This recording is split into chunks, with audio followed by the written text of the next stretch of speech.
How do you design one of the most advanced ERs in the country? At Parkview, we did it by focusing all our attention on you, the patient, by involving doctors and nurses in the design process, by creating quieter, more private spaces, and by leading the region in heart, stroke, and trauma care. This is not your typical emergency room. It's Parkview. In an emergency, isn't this where you'd rather be? Parkview, your partner in health. The Dan Patrick Show. Listen, add the music. I think that these kids coming out of high school are ready to play college. I don't think coming out of college they're ready to play in the NFL. College, they basically try to simplify it. It's about the offensive coordinator and your system. I'm going to hold up a card, that's the play, now just say it's on 1 or 2. That's it. Get to the NFL, it's not the way it works. Dan Patrick, in the morning, weekdays 9 to noon. Take it. Hi, this is we are pleased to be able to help bring tonight's IHSAA game of the region. Parkview is committed to help improve the health and well-being of the community in which we serve. So we invite you to sit back, relax, and enjoy. This is IHSAA football. Brought to you by Parkview Hospital Randalia, your resource for health. And by Fox Sports 1250, The Ticket. Also brought to you by Meyer, where you get higher standards and lower prices. By Momper Insulation, with over 40 years of quality, professional insulation. By Walburn Financial Management, providing affordable solutions to bookkeeping and tax problems. By Midwest America Credit Union, altogether better. By Aero Fence, Fort Wayne's oldest name in fencing. By Columbia Street West, downtown on the Landing, a Fort Wayne favorite for 25 years. Aaron Chiropractic, specializing in spinal health. By Stiefel, a firm of choice. Ruoff Home Mortgage, a great name to know when you need a mortgage. And with special promotional consideration by the Fort Wayne Journal-Gazette. Nobody delivers the goods each morning like the Journal-Gazette. Now, let's head to the stadium and join your play-by-play host, Joe Parson. Friday Night Lights, Saturday style here at Spurs Stadium. Hi, everybody. I'm Joe Parson. Big matchup tonight, this Saturday special. Two highly ranked teams to meet in a key IHSAA regular season meeting. Snider hosting Penn. Each team brings a 3-0 perfect record into tonight's matchup. Two of the Kingsmen victories have come on the road, including a 57-21 whipping at Elkhart against the Central High Blue Blazers. Penn is averaging nearly 50 points a game over its last 2 wins. Snider also comes in at 3-0 and ranked number 1 in both Class 5A polls. Panthers subdued Northrop last weekend in a weather-shortened contest, 37-0, and Snider's last 2 victories have been by shutout victory. Offensively, the Panthers are putting up 43 points a game over their last 2 outings. Snider, number 1 in 5A, facing Penn, number 4 in 6A. Should be a great matchup tonight in Saturday Night Lights. We'll be back with more of our pregame presentation. We'll check in with Snider coach Kurt Tipman when we return. You're listening to IHSAA football on Fox Sports 1250, The Ticket. I am your typical mom. Christy Newhouse for the Parkview Heart Institute. You know, I'm not a friend for my kids' lives, and I eat healthy diet, and I'm not going to let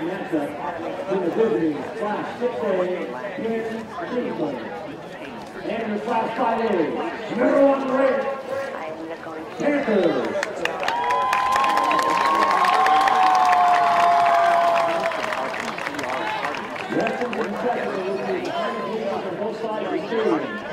Restarting from cardiac inserting consent and equipping her with a wearable defibrillator. Development of cardiac clinical research done right here at Parkview.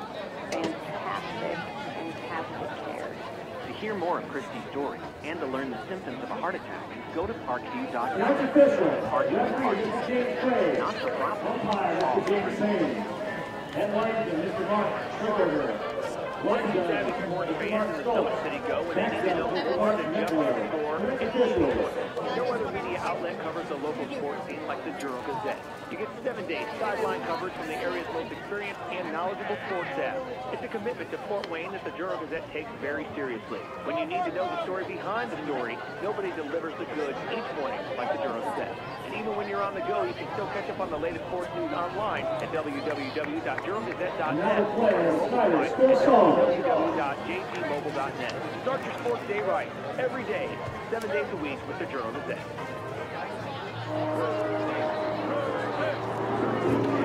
A trip to downtown Fort Wayne is not complete without a stop at Rudy's at 409 West Brackenridge. Anytime you're headed to see a ball game, make pre-game plans to stop in at Rudy's. You'll find a wide assortment of adult beverages and aroma. But Rudy's is also a premier downtown location for picking up those mouth-watering brand chocolate. What better way to get to the market deal? Make it a date. Stop at Rudy's, right across from the main market in the Lynn.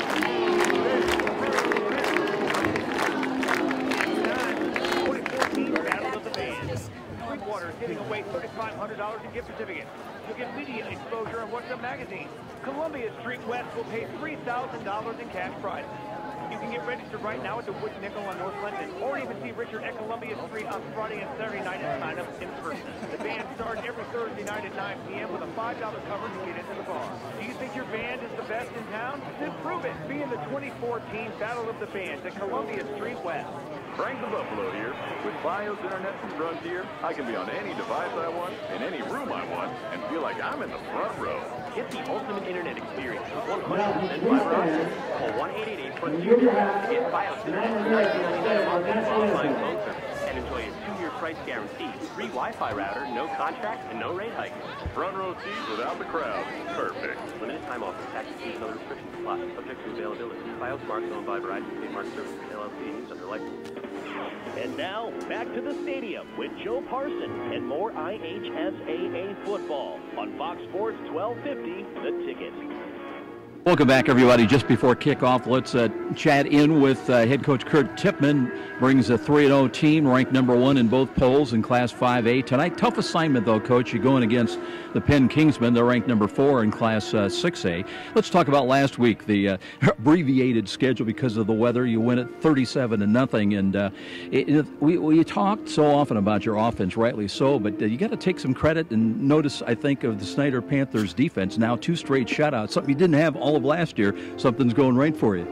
Well, we think we improved, and that was our goal, to improve every week in all aspects of what we're doing, offense, defense, and special teams. And defensively, we felt like, that we had improved from the previous week. Still have some things to work on, and we'll certainly get tested on that tonight. Let's talk about your offense, 37 points, so that speaks well, and a game that really was over at halftime, ostensibly because of the weather. Well, our defense caused a lot of turnovers and, gave our offense short field. So we were able to put up some quick points just because we had short field drives, and that's always a big benefit. But, again, we felt like we improved on offense as well, got a little bit more rhythm with the new quarterback in there, and so I think we improved. Let's talk about the Kingsmen now. Tough assignment here tonight, losing on the road a year ago, 38-0. I was interested in their press notes. They were talking about the last time they lost on the road was to Snider 2 years ago. So this is kind of a circle date for them. And talk about the matchup against Penn. They can put points on the board, and they're strong both sides of the ball. Well, we're excited about it because they are so very sound in everything that they do. It's a great measuring stick for us on the things that we know are going to be presented as things we need to work on as it relates to finishing our regular season and the goals that we have and then into the playoffs. So it's a great opportunity to play a program like Penn and their history. We've had a great history with them, 8-8, over the years. Most of those games have been in playoff scenarios, and so, getting to play them in the regular season where really nothing is on the line as far as championships and conference titles and playoff continuation. It's nice to just be able to line up and play good hard football. They're going to play good hard football, and we're going to find out things that we need to work on, things that we're doing well, and just a great night for fans as well. It was interesting to see. They were talking about a year ago they were able to shut down your run game defensively. Of course, it's a year later now, but big team for the Penn Kingsmen. Talk about your schematically what you try to do to get points on the board tonight. Well, I think last year with Colton being a brand new guy, it was only his 4th game starting. Our running game was a little bit further ahead than the passing game. This year, I think, and with some added talent out on the perimeter, I think we have the ability to throw the ball a little bit more and effectively. That puts stress on the defense out on the perimeter. So hopefully, that loosens up some of the running lanes and allows us to run the ball. We still have to be able to run the ball. In 2012, you referenced the game where we beat them. We were able to run the ball, and we hit some big runs, in that game that propelled us to a win. And so we'll have to do the same thing tonight. We can't rely on one aspect of the offense, throwing the ball or running the ball. It's got to be balanced to keep a good defense, a sound, fundamentally good defense, and big guys up front that are hard to block to be able to keep them unbalanced. It's really a simple game when you execute, right? It was funny. We were talking as a coaching staff on Thursday, keys to victory. And on defense, we got to tackle their guys. On offense, we got to block their guys. I mean, it is. Sounds trite, but very difficult to do. Head coach Kurt Tidman with his take on the matchup. The tough assignment here tonight going against the Penn Kingsmen, who come in under Corey Yeoman in his 12th year. They are 3-0. Snider's 3-0, ranked number 1 in both 5A polls. Should be a good matchup here tonight. We're coming back, and we'll take a closer look, get ready for kickoff here tonight at Spiller Stadium. Penn against Snider when we return after this 2-minute timeout. 2-minute break. This is IHSAA football on Fox Sports 1250, The Ticket. You are one of the many Hoosiers suffering for years from neck and back pain. We have good news for you. Did you know there are now new non-surgical approaches to easing, reducing, and even eliminating pain in the neck, back, and spine? You are invited to Aaron Chiropractic, located on Fort Wayne's northeast side at College Park, just off Delmar Road, to discover a new approach, a new treatment plan for pain relief and pain management. The start to a pain-free lifestyle may be just a phone call away. What are you waiting for? Call Aaron Chiropractic to set up an initial visit. Their number is 260-492-8811. One call. That can mean the return to a life without pain. Aaron Chiropractic. I'm Kathy, and I work for Midwest America for 10 years. I'd like to let you know the people who are helping Quarterback number 7, Isaac Keebling. Wide receiver number 8, Malik Bramley. And running back number 15, DeAndre Billingsley. And running back number 36, Desmond Davis. And offensive lineman number 26, Brandon Newtown. Offensive lineman number 58, Sam Hurst. Offensive lineman number 63, John Eric Carr. Offensive lineman number 65, Noah Mason. Offensive lineman number 7, Sean Edwards. And the wide receiver number 1, Turner. Coach by Mr. Kurt Pittman. 432-7542. Number 1 name and inspiration since 1956. You're a super fan who will tailgate anywhere. The pros, check. College, check. Your 8-year-old Pee-wee game, big time. And to prepare for this ritual, you head to Myers for freshly prepared food and licensed team apparel. Proudly display allegiance to your favorite team with our licensed short and long sleeve tees, hoodies, hats, and jerseys. Plus, load up on fresh meats, snacks, and drinks. So don't just tailgate. Tails later at Myers. You're listening to the high school football game of the week on WGL Fort Wayne, Fox Sports 1250, The Ticket. And now, back to the action with Joe Parsons. Thank you very much. Welcome back, everybody. 60 degrees here at kickoff. Winds out of the northwest at about 3 miles an hour. Under partly sunny skies, really turned out to be a relatively nice day. We had some morning showers, but no problem here tonight. As we get ready for this Penn-Snider matchup, Penn ran their record to 3-0, finishing a weather-delayed game Saturday morning, defeating Elkhart Central 57-21 a week ago. 57 points, most scored by the Kingsmen this year. As far as Snider, the game called early in the second half Friday night. Snider would lead Northrop 37-0 in the weather-marred contest. Panthers took command early, scoring 23 first-quarter points. getting the reenactment of the coin toss. And it will be Penn to get the ball first. They'll be working out of the north end zone to our right. So Snider will kick away from left to right when we get things underway here. One of the bright spots for the Snider Panthers, senior running back Eric Cirillo back after injury. And top Snider with 78 yards on the ground, averaging nearly 10 yards a carry, scored a touchdown. The bad news is still out is the 6'4" senior quarterback Colton Painter out with a separated shoulder, and he's kind of week to week at this point. They run all the kind of stress tests during the week and see where he stands, but right now not ready to go tonight certainly, so that'll leave it up to Isaac Stiebling. Back in kick return, Nate Miller who had 5 punt returns so far in the year, averaging 5 yards a punt return. Also Austin Laffman. Laffman waits for the ball right around the goal line, actually inside the 5, around the 2. Snider to kick it away from left to right. We're almost ready to go. Here comes the kick, high, end over end, right down the near side. It'll be taken by Nate Miller. Miller works across the 20 to the 25 and breaking tackles as he carries tacklers out across the 35, short of the 40 at the 38-yard line. That's where the Penn Kingsmen get ready to go to work offensively, 1st and 10. A lot of good games, a lot of close games last night in the area as far as high school football. We'll take a look at some of those results in case you missed the results. A lot of games decided by just 1 point. Here come the Kingsmen breaking the huddle now. And Camden Bone, a 6'5" junior quarterback, 215-pounder, out of the gun. 3 wide to the right.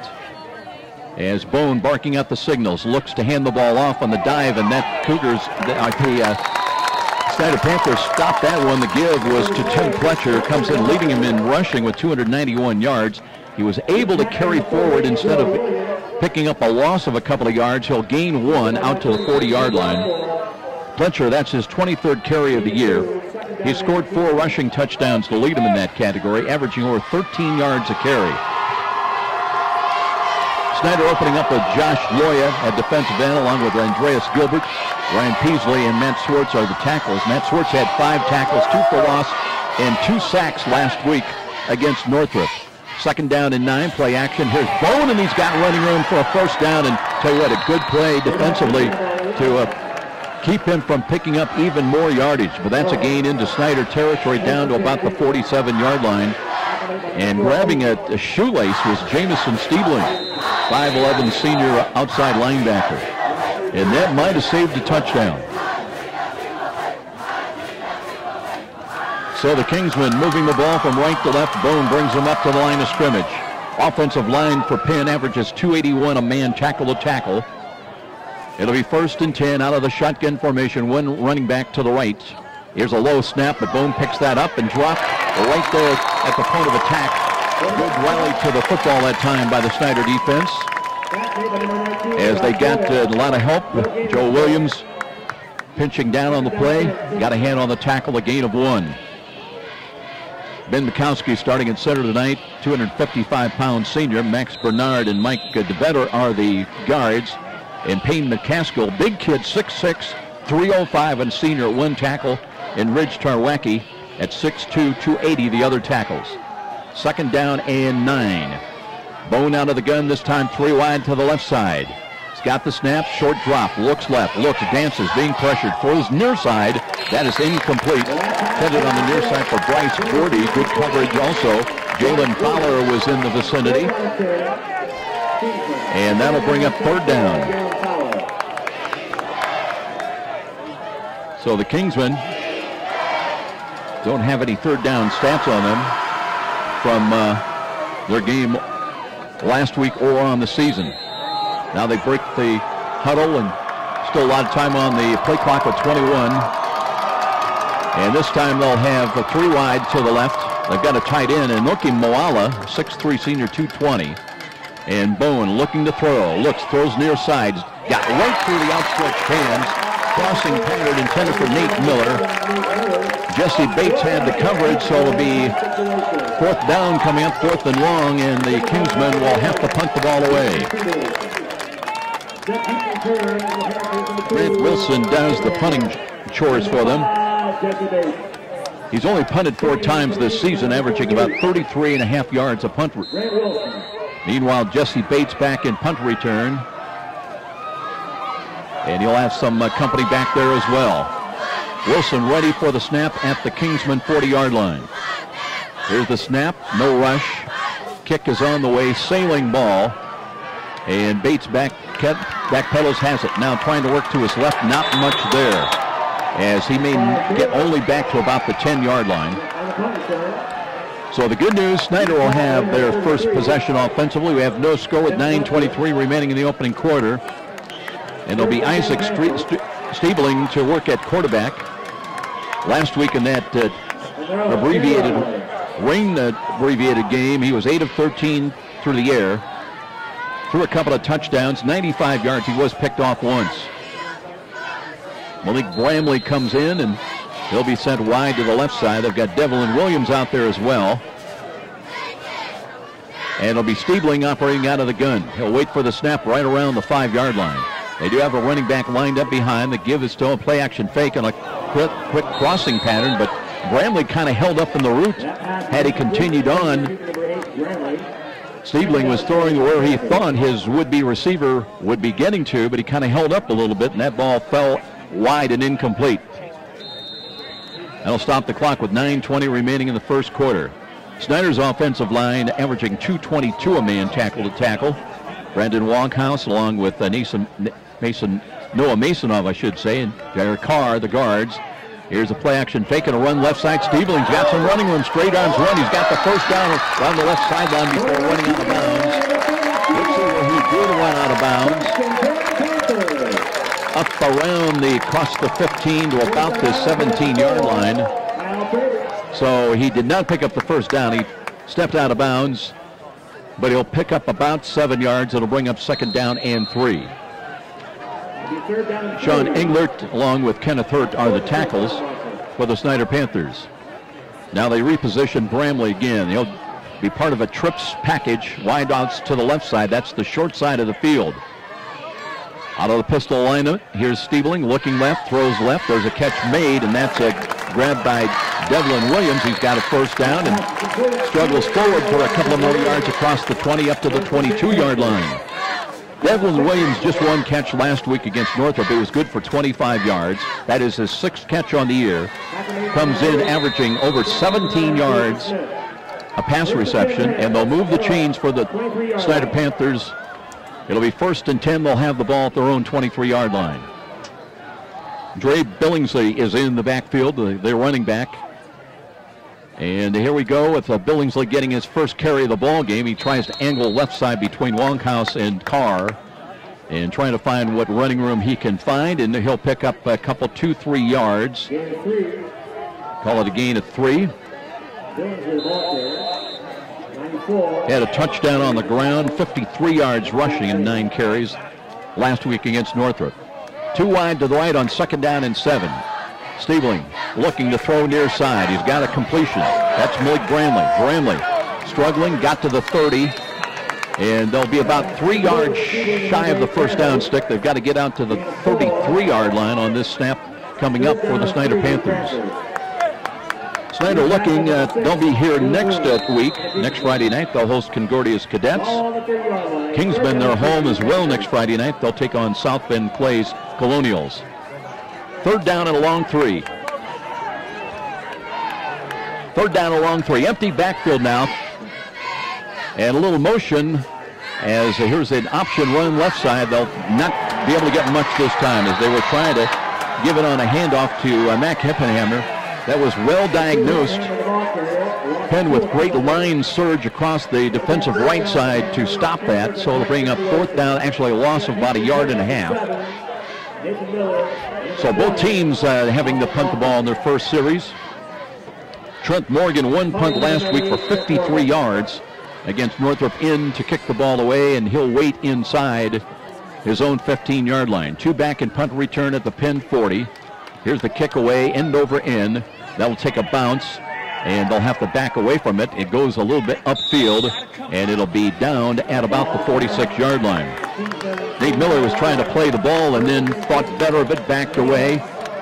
So timeout on the field as we'll keep things right here, and there'll be the Penn offense with very good field position at their own 46. Their second possession of the night coming up. We have no score with 7:01 remaining in this opening quarter.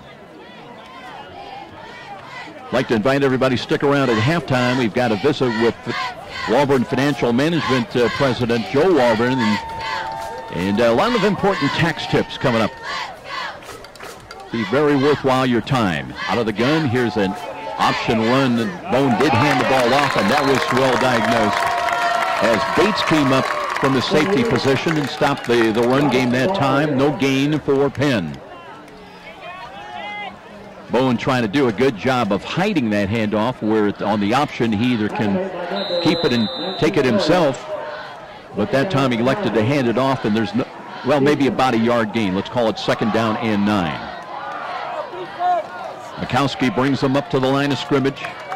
They'll send Bryce Verdi wide to the right side. He's part of a trips package there to the far side of the field. Looks like the running back is Pletcher. And here's an option run, and a run up Pet, and that one is in and out of the hands. Verdi tried to turn and run. He was short of the first down, but now it's going to be 3rd down and 9 for the Penn Kingsmen. Penn comes in averaging 44.7 points a ball game in their 3 wins. Snider at 39 offensively. As far as the defense, both auspicious numbers. Penn giving up only 8 points a ball game in their 3 contests, an average of 8 points. Snider at just 9. And Snider, though, with a shutout last week, they've posted 2 straight shutouts, something they did not have any of a year ago. 3rd down and 9. Penn trying to get to the 44-yard line. Roll to the right side. Here's the throw, and overthrowing a wide open Nate Miller that time. Camden Bone did not set his feet. He tried to throw on the run, and the ball sailed on him incomplete. And once again, it'll be a punt situation for the Penn Kingsmen. They'll bring Grant Wilson in once again to punt the ball away. Looks like Hippenhammer's going to drop back in punt return for Snider. And he will move back around his own 16-yard line to field this punt. Little wind, and there is just a little bit of a breeze out of the north-northwest. Should not be a factor either way. Rush is coming. Kick is away, though, and wobbly ball. And that's fielded by Hippenhammer, and he has to dive right there after catching the ball at the 20-yard line. But a slightly better start now this second possession for Snider as they work from their own 20-yard line. Clock shows 6:01 remaining in the opening quarter. We have no score between the Penn Kingsmen and the Snider Panthers. Mentioned a lot of close games last night. How about Lures against Leo? That one ended up a 1-point win for the Knights. They win it over the Lions 21-20. Big night for Concordia as they beat Southside 56-9. Dwenger wins again as they took out Northrop 42-13. Here's a pass to the flats that's caught. Nice turn by Hippenhammer working down the left sideline. Close to a first down. If he stayed in bounds, he's got the first down. Official marking it right where the first down stick is, and they'll move the chains. So Hippenhammer showing nice steps down. Got a good block on the inside as well as he turned the corner, got to the edge, to the boundary, and 1st and 10. Snider now working from their own 30-yard line. Empty backfield for Stiebling. Stiebling wanting to throw again. Looking now, quarterback draw coming up the middle. He's got running room to the left side. Slipped up from behind. He was in the clear for a moment, but Casey Smith might have made a touchdown-saving tackle. Just got a piece of the leg to knock Stiebling off his pins. As it is, he carries all the way up to the 40-yard line, up to midfield to the 50-yard line. So Snider having success both through the air and with the run game. Penn showing 4 down defensive linemen, 4 linebackers. And now the running back lines up, and it's going to be Billingsley looking for running room. Angles right off the tackle. Will take it a couple of yards deep into Penn territory now. Coming in off and making that stop for the Kingsmen, Kyle Trieber. Trieber, one of the linebackers who has 27 tackles coming into tonight's ball game. Let's call it a pickup of 3, second down, and a long 7. This time from the right hash mark. Here's the out pass thrown, and that's a catch made and grabbed by Malik Bramley. Bramley takes it down and around to the 40-yard line. He stepped out of bounds, and they'll move the chains. Another Snider first down. So good balance. So far, the scheme for the Snider Panthers, balancing up between the run game and the passing game, and they're moving the football now into Penn territory at the 40-yard line. Brandon Walkhouse brings him up to the line of scrimmage. He'll snap the ball to 6'3" junior quarterback Isaac Stiebling. Stiebling looking, calls it. In fact, that's a direct snap. They hip and hammer. Hip and hammer.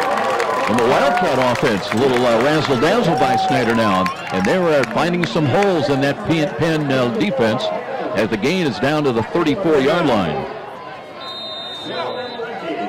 Devlin Williams comes back into the ball game now, and he'll be joined by Malik Bramley. David Turner leads them with 13 catches, 173 yards. So far, they have not really thrown his way. And here we go now. It'll be second down and 4. Offset I formation to the right side. And here's the run game, but it's Stiebling. Stiebling on the quarterback. Keep on inside. Touchdown run by Isaac Stiebling.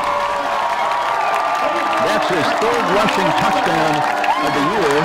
34 yards on the score at the 3:56 mark, and Snider drawing first blood in the matchup among unbeaten teams. 6-0 in favor of Snider. Well, great execution of the quarterback draw play.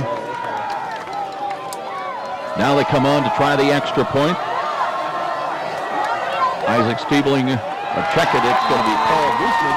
Boosman brings it through for the extra point conversion. And with a timeout here at Spore Stadium, 7-0. Snider has grabbed the early lead against the undefeated Penn Kingsmen. And we'll be back after this 30-second timeout. This is IHSAA football on Fox Sports 1250, The Ticket.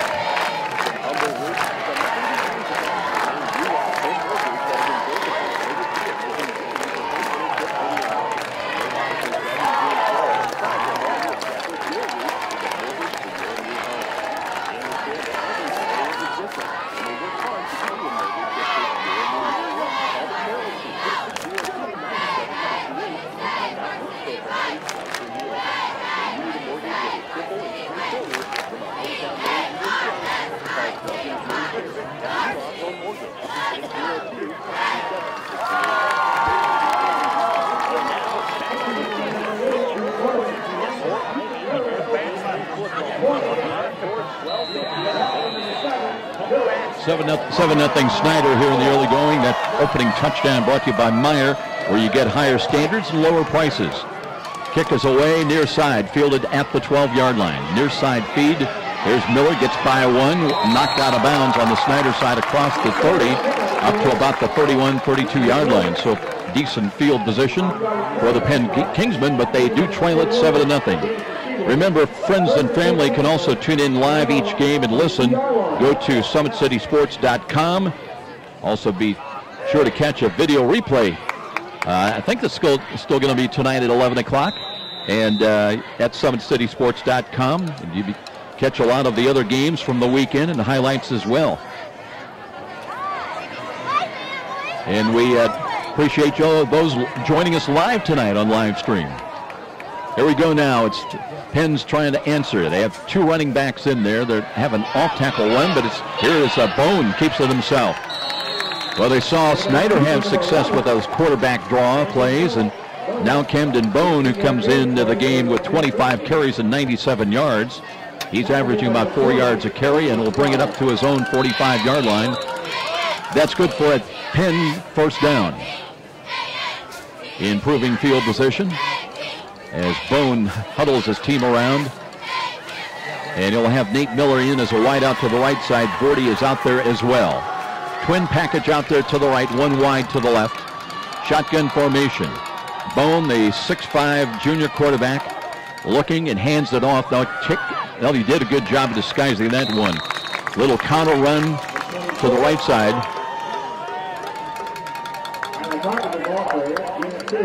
Tyler Carpenter got the carry, 6-foot senior.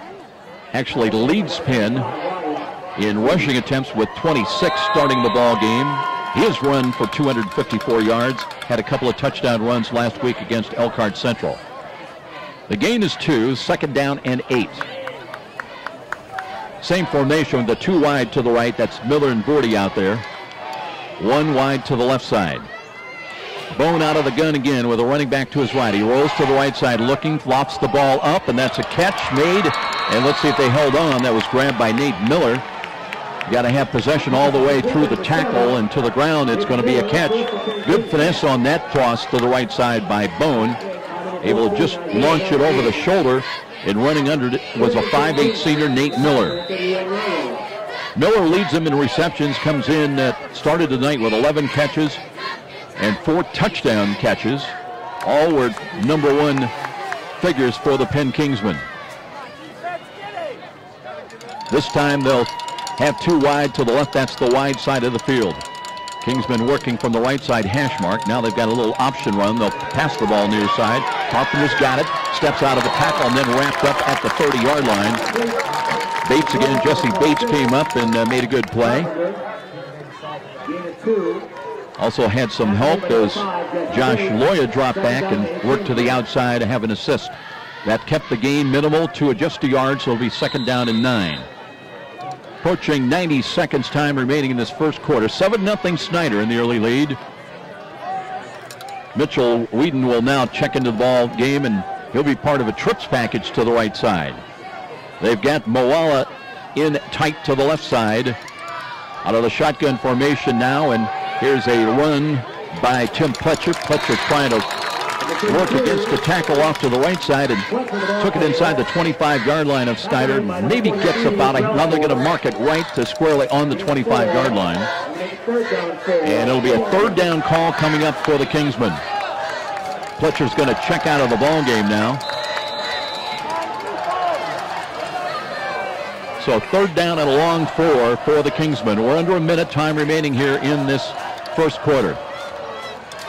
Gordy was late getting onto the field, brought the play in, and he'll be sent wide to the right side. Whedon out there as well, 3 wide to the right. Here's Bone out of the gun, and looking on the option, dive play, and hands it up the middle. That'll be a gain to about the 21-yard line, so we'll bring up 4th down at about a yard as the clock ticks down inside of 28 seconds. And where they mark that ball, it's going to be more like 4th down in a couple. They've got to get to the 20-yard line and set down at the 22. We'll see if they get a play or run. Play clock is at 20, so they've got time, but there's 10 on the game clock. And it'll be 4th down and short. 2 running backs, twins in the backfield. And they'll pitch the ball. Here's an off-tackle run to the left side. And they will score off that play. 4th and 2. And it'll be taken to the house by Tim Pletcher. 22-yard touchdown run. They needed 2. They got 22. Time of the score as time runs out. In fact, in this first quarter. So Tim Pletcher with his 5th rushing touchdown. Working off tackle to the left side. He saw a bit of a seam, and he just was able to explode into the end zone. Now the try for extra point coming up. And Jared Hancock, he has 11 conversions this year. Well, the sun really bright now just over the west side of the stands here at Spiller Stadium. He's a left-footed kicker. Looking to tie the game right now, 7-6. There was movement at the line of scrimmage, but which way? Officials will come in. And we'll wait, and it will be encroachment against Snider. So that'll move the ball a little bit closer, and still it'll be the try for a point after. As far as penalties, Snider's been averaging about 58 yards a game in penalties. Last week they had 4 for 52 yards against Northrop. Again, Hancock waiting for the snap. Low snap, but they got it up, and the kick is on the way, and it is good. So 7-7 tie after one quarter here at Spooler Stadium. Snider undefeated 3-0 against Penn, undefeated 3-0. 7-7 tie. We'll be back in 1 minute. This is IHSAA football on Fox Sports 1250 The Ticket. Every small business person has the same dread. Taxes, reports, and bookkeeping. What are you to do? You know you can't afford the big guys to keep you legal and solvent. Well, now there's Walburn Financial Management to save the day. Here's their numbers. You're going to want to remember this one. 260-459-2240. That's not 459-2240. Why? Well, Walburn Financial Management specializes in reasonable rates and principal retainers. Walburn Financial Management is perfect for a small business. The market goes up, the market goes down. Investors may play games, trying to guess correctly when to buy or when to sell. That can be expensive and exhausting. Well, what if there was a local company with tons of investment experience that we take some of the guesswork and worry out of investing? The name is Steeple, specializing in individual portfolio management. Steeple can reduce the risk and worry of investing, building you a portfolio of performing stocks and bonds. Give Steeple a call at 260-459-3989. And now, back to the stadium with Joe Parson and more IHSAA football on Fox Sports 1250 The Ticket. 7-7 tie here at Spooler Stadium. Welcome back, everybody. My name is Joe Parson, and it'll be Penn now kicking away from left to right. Tim Pletcher with his 5th rushing touchdown of the year. Left-footed kick is on the way. Angling near side. That one gets by. Picked up at the 10. And a near side returning this one. Big running one there. Jesse Bates. Bates all the way up the midfield and into Penn territory down to the 48-yard line. Bates, sometimes that happens when a player kind of bobbles the ball or freezes a little bit. The kicking team kind of freezes a little bit, and Bates just took advantage of an opportunity right along the left side border and sprints into Penn territory. So Snider operating obviously with this first snap coming up from in the second quarter. Great field position at the 48-yard line of the Penn Kingsmen. Play action fake. Here's Stiebling looking. He's got a man wide open, but underthrew the ball. That time looking for, I believe it was Malik Bramley out there into the flats. He was open at about the 35-yard line, but underthrown. Looking at Stiebling's numbers coming in, 21 of 31 through the air for 68%. He's thrown 5 touchdowns this year, just 1 interception, and 299 passing yards coming in to start the ball game. He checks to his near side. He's got 2 wide here to the left, the short side of the field on 2nd down and 10. Looking to hand the ball off, and there's a Billingsley. Billingsley shedding tacklers as he carries to the 40-yard line. He'll be short of the first down by about a yard. Billingsley running hard, and the little guy goes about 5'5", able to slide through there. That front four defensively for Penn, headed by Lim Lehman, I should say. Kobe Woods are the tackles. Sam Hendershot is a really talented defensive end, and Zach Main, the other defensive end. 3rd down at about a yard and a half. Penn pinching up, and here's a run, and there's a first down. Billingsley hit from behind, but carries forward as he brings it to about the 36-yard line, just inside the 37. So Snider will move the chains, and they'll have another first down to work with. 7-7 tie. Panthers scored first on a 34-yard quarterback draw play by Stiebling, and that has just been answered on a 22-yard run by Tim Pletcher of Penn. There's a throw near side, but that whistles blew right at the snap of the ball, and that one is going to be procedure against the Snider Panthers. So it'll be 1st and 15. They'll move the ball back outside the 35 to about the, well, the walk-off is going to be back to the 40-yard line, to the 41-yard line is where they set it down. And it remains first down and 15. David Turner in. He's up on the slot to the right side for the Snider Panthers. And here is a roll to the right side by Stiebling. Looking, he's got running room, and he will pull it down and run, and runs out of bounds He'll get about 8 or 9 yards, somewhere around the vicinity of the 35-yard line for the Panthers into Penn territory. So he gets that penalty yardage back plus 5 more yards, and it'll bring up 2nd down and 5. And it'll bring up 2nd down and 6 for Panthers. Panthers coming up to the line of scrimmage, this time 3 wide to the left. And David Turner is one of them, comes in leading the Panthers with 13 catches. Here's a quarterback draw play, and Stiebling turns on the Jets, carrying tackles all the way inside the 20-yard line to the 15. And let's see where they're going to mark him down, somewhere around right at the 15-yard line, it would appear. I'll tell you what, the big kid, 6'3" junior quarterback for the Panthers has got some quicks. Started a little bit slow. He did a good job of letting his blockers do their work up front, open up a little bit of a seam, and then he was able to spurt through. 1st and 10 with the ball at the 15-yard line. Snider trying to take the lead once again. We're in a 7-7 tie. Penn shows blitz. Here's the out pattern thrown to the left, and that one's picked off, and that is going to be 6 the other way. Picked off into the 50-yard line. Stiebling trying, but there's 2 blockers, and it'll be taken to the house by Jacob Parmenter with about an 85-yard touchdown on the pick. And instead of Snider going in, it'll be an interception, pick 6 the other way for the Penn Kingsmen, and they have taken their first lead at 13-7.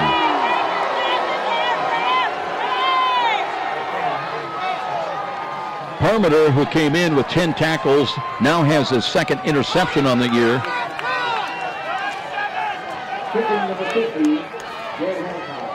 So a big play for the Kingsmen at the 9:49 mark. Now they're going to attempt the extra point.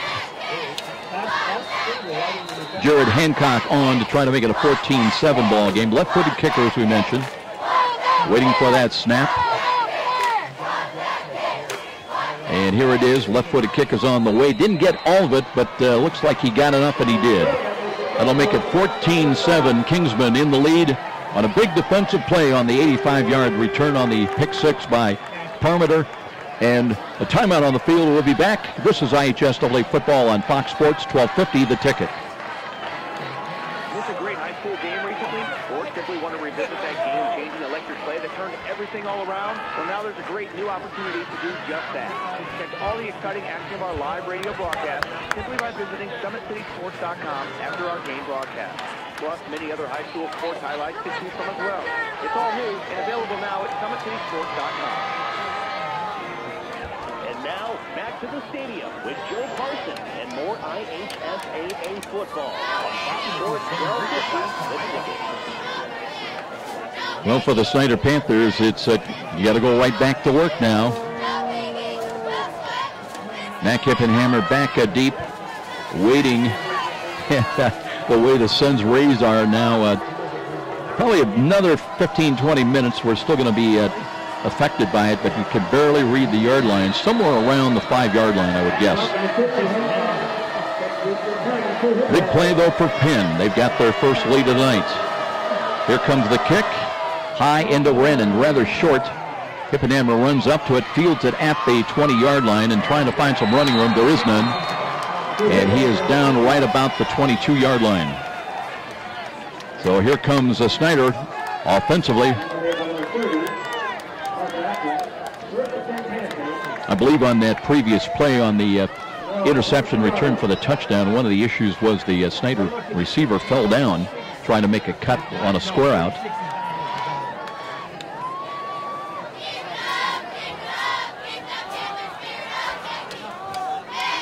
So Stiebling trying to shake it off and brings his offensive unit back onto the field now. They'll set up 1st and 10 at the 23-yard line. Billingsley back there is the running back lined up behind Isaac Stiebling. And they'll hand it off here as Billingsley looking for some running room off to the right side between Masonov and Hurt, but not much there. Let's see if they have any surge at all. Looks like it's still going to be 2nd down and still about 10. Still at the 23-yard line, no gain. Penn's defense, one safety back everybody else, all 10 men within about 10 yards of the line of scrimmage. Roll to the left side, and here Stiebling pulls it down. Nice knife between the defenders. He got an extra 5 yards where it looked like they had well bracketed and defended. And what a job by Isaac Stiebling running the ball. He's able to pick up the first down for the Panthers. So they'll move the chains, and the ball now out at the 35-yard line. And I'll tell you what, that is all on himself. That time Stiebling able to almost dive 5 yards in the air and slice through the air to get that, pick up that first down. Now he looks again, he'll keep it, and this time they did not buy, they knocked everybody down. Trying to fake the ball to Billingsley, and then Stiebling on the quarterback keeper call, but met right at the pass. He may lose a little bit yardage. Now they're going to mark it right at the 45-yard line, or check it at the 35-yard line of Snider. I did say we're having trouble seeing the yard lines, didn't I? Second down and 10. Clock moving inside, 8.5 minutes time remaining in this second quarter. Stiebling out of the gun, wanting to throw again, looking, steps into the ball, throws, and that one's caught, but it'll be for short yardage at best. Well, they had a man open. Russell Davies was open in the middle of the field, but Stiebling didn't really see him that time. Might have had a chance to pick up the first down. It'll be 3rd down and 9. On 3rd downs against Northrop a week ago, the Panthers, besides winning it big 37-0, were just 1 of 4 on 3rd down situations. Now they need to get the ball up to their own 45-yard line. Stiebling again, short drop, looking, rush is coming, throws over the middle, looking downfield. Here's the ball caught. Nice job by Malik Bramley, went up at 6 straight, took away from the Penn defenders. So the Snider Panthers come up with a big play, as they'll have the ball inside the 35 of Penn down to about the 33-yard line. Great play that time. Malik Bramley just timed his leap, and great vertical leap up there to grab the ball. We have a injury timeout. Back upfield, it looks like it's one of the Kingsmen. So with the stoppage of play, 7:33 remaining until intermission, this injury timeout brought to you by Parkview Hospital, Randalia, your resource for healing in Central Fort Wayne. We'll be back to Spooler Stadium with more. This is IHSAA football on Fox Sports 1250 The Ticket. I am your typical mom. Christy Newhouse for the Parkview Heart Institute. You know, I'm entrenched in my kids' lives, and I eat a healthy diet, and I'm actually probably the last person you expect to have a major heart event like this happen. One day last year, Christy awoke to deep pain in her chest and jaw that later spread to her arms. I ended up going to Parkview ER, and they told me I was having a massive heart attack. Teams from Parkview's ER and Heart Institute worked together to save Christy's life, treating the heart attack, restarting her heart after she suffered a cardiac arrest, inserting 2 stents, and equipping her with a wearable defibrillator that was developed in part from clinical research done right here at Parkview. Fantastic, fantastic care. To hear more of Christy's story and to learn the symptoms of a heart attack, go to parkview.com. Parkview Heart Institute. Not for profit, all for you. And now, back to the stadium with Joe Parsons and more IHSAA football on Fox Sports 1250, The Ticket. Penn Kingsman player still down. They're trying to get him out on his feet. Look like they've been working on the left knee. And the injured player defensively is Lim Lehman. But the good news, finally they worked on him, and he was able to get to his feet. And well, I'll tell you what, he's being assisted off. He's not putting a lot of pressure on that knee. So we'll continue on with Snider and the 1st and 10 at the Penn 33-yard line. Bramley with a key reception. And here come the Panthers up the line of scrimmage now. Running back flank to the left of quarterback Isaac Stiebling. Takes the handoff and now trying to run to his left, angles left side, lowers the shoulder, gets inside the 30 to about the 29-yard line. Desmond Davis came into the backfield on that last call. Now Billingsley checks in, Davis checks out of there. Stiebling able to pick up 3 yards, and they spot that ball at the Penn 30-yard line. Clock moving along. We're at 7 minutes. Time remaining in the first half. You're just joining us. 14-7 Kingsman. They've scored back-to-back touchdowns, most recently on a pick-6 return on an interception by Parmenter. And now here's a run by Stiebling again, and trying to run over people, keeps his footing and battles inside the 20-yard line. And Isaac Stiebling is really putting on quite a performance as a quarterback running the football. You mentioned a big kid, 6'3", he's a junior, 175-pounder. He's got another first down for the Panthers. They move the chains. Walkhouse again out of the huddle, brings them up to the line of scrimmage. They have 3 wide to the left side. Billingsley is the running back, lined up behind Stiebling. And here's a screen coming left side. That's grabbed by Turner. Turner inside the 10 and grabbed and finally dropped, but not before it reaches the 6-yard line of the Penn Kingsman. David Turner, good job reaching out. He's only 5'9", 160-pound junior, but reached out, caught that ball on his fingertips, able to gain control of it. And down it'll be first and goal at the 7-yard line with 6:32 remaining in this first half. Panthers breaking out of the huddle. Bramley sent wide to the right side. Up in the slot to the right side is Turner. With a great catch, it's first and goal from the 7. Davis back in there, offset to the right side. Here's Stiebling, quarterback draw coming up again. Works right side, lowers the shoulder, and got it inside the 5, down inside the 4. They're going to mark him down. Looks like the knee hit right inside the 5. That's where they'll spot the ball. Call it a pickup of 2. Billingsley now ready to come back in and replaces David Turner. So 2 running backs in the lineup now for the Panthers. Davis the up back in the eye, and Billingsley is the tailback. Under center this time, one of the few times, Stiebling hands the ball. Billingsley straight ahead carry, looking for the goal line, is short of it. Gets down inside the 3, close to the 2. So it'll be third down, 3rd and goal, and actually a ball spotted right back around the 3-yard line.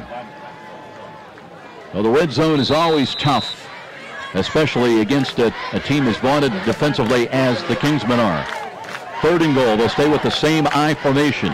Desmond Davis the up back, Dre Billingsley the tailback. Stiebling under center, looking at now play action fake, rolls right, has to throw the ball away and into the ground. Nobody home. Pressure coming that time, and Stiebling had no time off a play action to get what he wanted out of that play. Snider going to try to get 3 on the board now with 4th and goal at the 3, 5:06 remaining. And Boosman will come on to attempt the field goal. He's got a 33-yarder this year.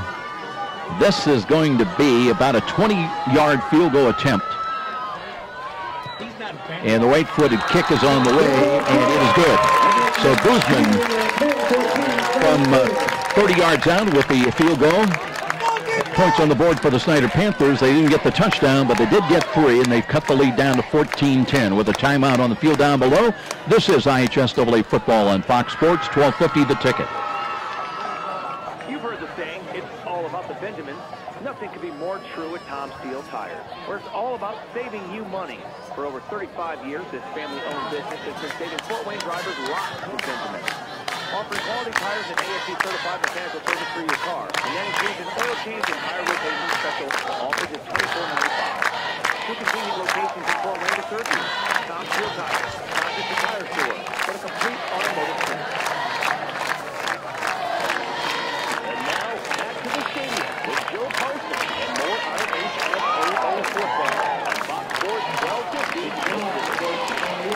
14-10 ball game back at Spiller Stadium. I'm Joe Parson. Glad you could join us tonight. Number of close games, as we mentioned last night. No weather to really worry about. Carroll with a win at New Haven, 22-19. East Noble beat DeKalb last night, 49-14. Norwell with a win over Belmont at 20-3. Woodland, 49. Bluffton, 32. And Heritage with a win over South Adams, 22-19.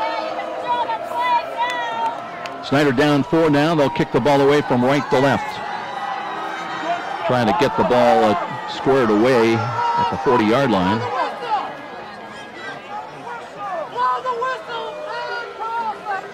They're going to back him up. I didn't see a penalty flag, but maybe it was delay of game.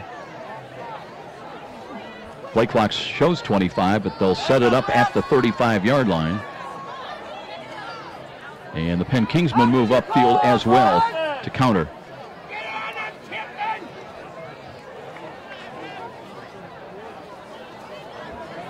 Well, Kurt Tippmann talking about tonight's matchup, he says it's kind of a litmus test to find out exactly where you stand against one of the better programs in the state of Indiana, but also not a lot on the line. You don't have to worry about eliminating yourselves and being done. Here's a ball kicking near side, and it goes out of bounds at the 15-yard line, so that'll draw a penalty flag. And Penn can either force a re-kick or they can take the ball upfield at the 35-yard line. We'll see what Corey Yeoman elects to do in his 12th year. A year ago, the Kingsmen they saw a 12-game win streak snapped in the semi-state at Carmel, 28-13. Quite a year, though, last year for the Kingsmen. They had 6 shutout victories. Meanwhile, Snider was 9-3. They beat Northside to win a sectional championship, then lost in the regional to Westview, 36-7. Kingsmen will take the ball at their own 35-yard line. Well, they move it up to the 40-yard line.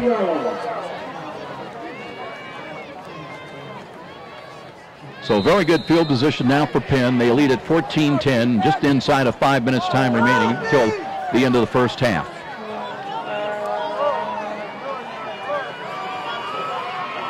Snider trying to counter with cover 2 safeties back. They'll run the ball, and boy, great defense that time. Penetration across the line of scrimmage from the right defensive side.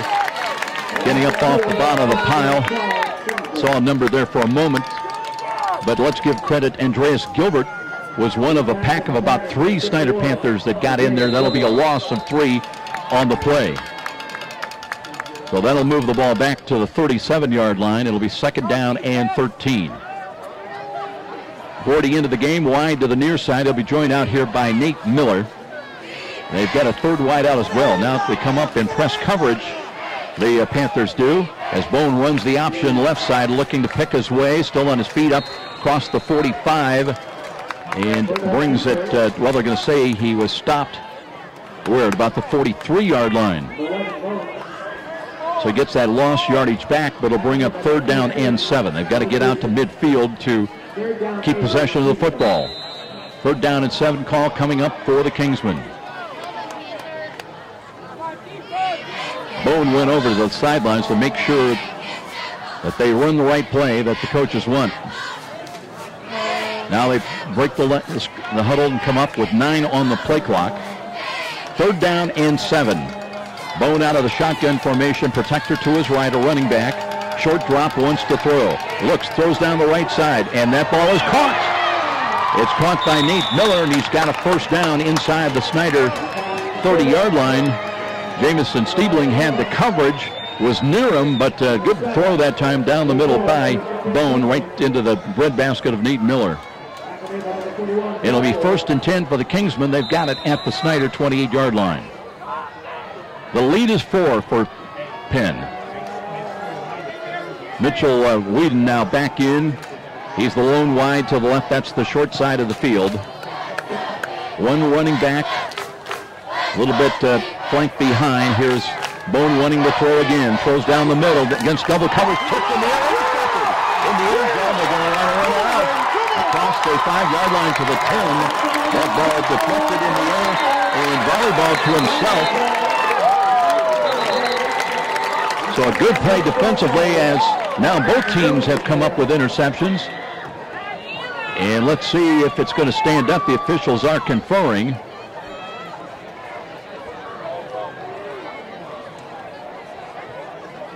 And it looks like it will be Snider football. They'll have the ball penalty after the pick. So it would be 1st and 10 at the 11, but it's going to be half the distance of the goal on the Panther penalty. So the walk-off inside the 5, or I should say inside the 10, down to the 6-yard line. So good news, bad news. You stop Penn, you get the ball, but you're going to have it deep in your own territory with exactly 3 minutes time remaining in this first half, trailing it by 4. Desmond Davison is the running back, flanked to the right of Isaac Stiebling. And here we go. Little roll to the right side. Stiebling looking. He can run. He can throw, and he runs. And caught as he angles to the right side across the 10 to the 11. He'll pick up 5. Stiebling, a good job of deciding what his options are, but he still keeps the feet moving and is able to pick up positive yardage without going across the line of scrimmage. 2nd down and a long 5. Bramley comes out, splits the huddle. He'll be joined out here on the near side by David Turner. And here is Stiebling to the air again. Quarterback draw. Now he runs right to the right side, upended. And the ball popped free. Was it caused by the ground, though? The official coming in, and they're going to give it to the Penn Kingsmen. Stiebling upended. Question is, did the ground cause the fumble? The answer is no. And it'll be recovered by Penn, and they've got a marvelous opportunity to expand on their 4-point lead.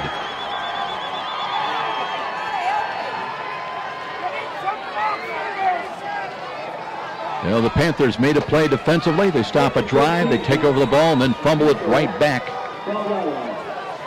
And it'll be Penn's ball at the 13-yard line. So back-to-back turnovers.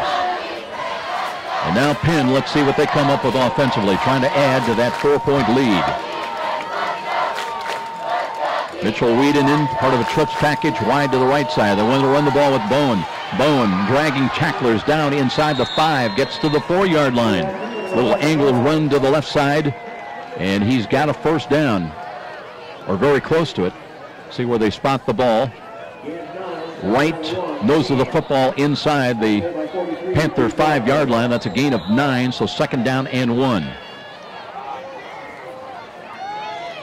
Both quarterbacks have been calling their numbers respectively. Tim Pletcher has come into the ball game. He's one of the 2 running backs back there. And this time Bone under center. Takes the snap, hands the ball up. It's fumbled away, and a scramble for it. And that's fallen upon Tyler Carpenter. Reacted to the ball. But it'll be Penn's ball back outside the 10 now. Closer to the 11. So it'll be 3rd down and about 7 after the loss on the fumble recovery. Clock continuing to move. We're down to 1:40, time remaining in the 1st half. Ball is at the 11-yard line. And they'll have 3 wide to the right side. Jalen Fowler will play attention. Comes up on Mitchell Whedon. Man coverage right now for the Snider defense. 3rd down and long. Option run again. It's a Bone. Bone breaks through the line of scrimmage, and he's got a 1st down. He gets scored into the end zone. 11-yard quarterback draw once again. This time, Camden Bone gets across into the end zone. An 11-yard scamper run to the left side, and that'll make it a 20-10 Penn lead. Time of the score, 1:15 time remaining.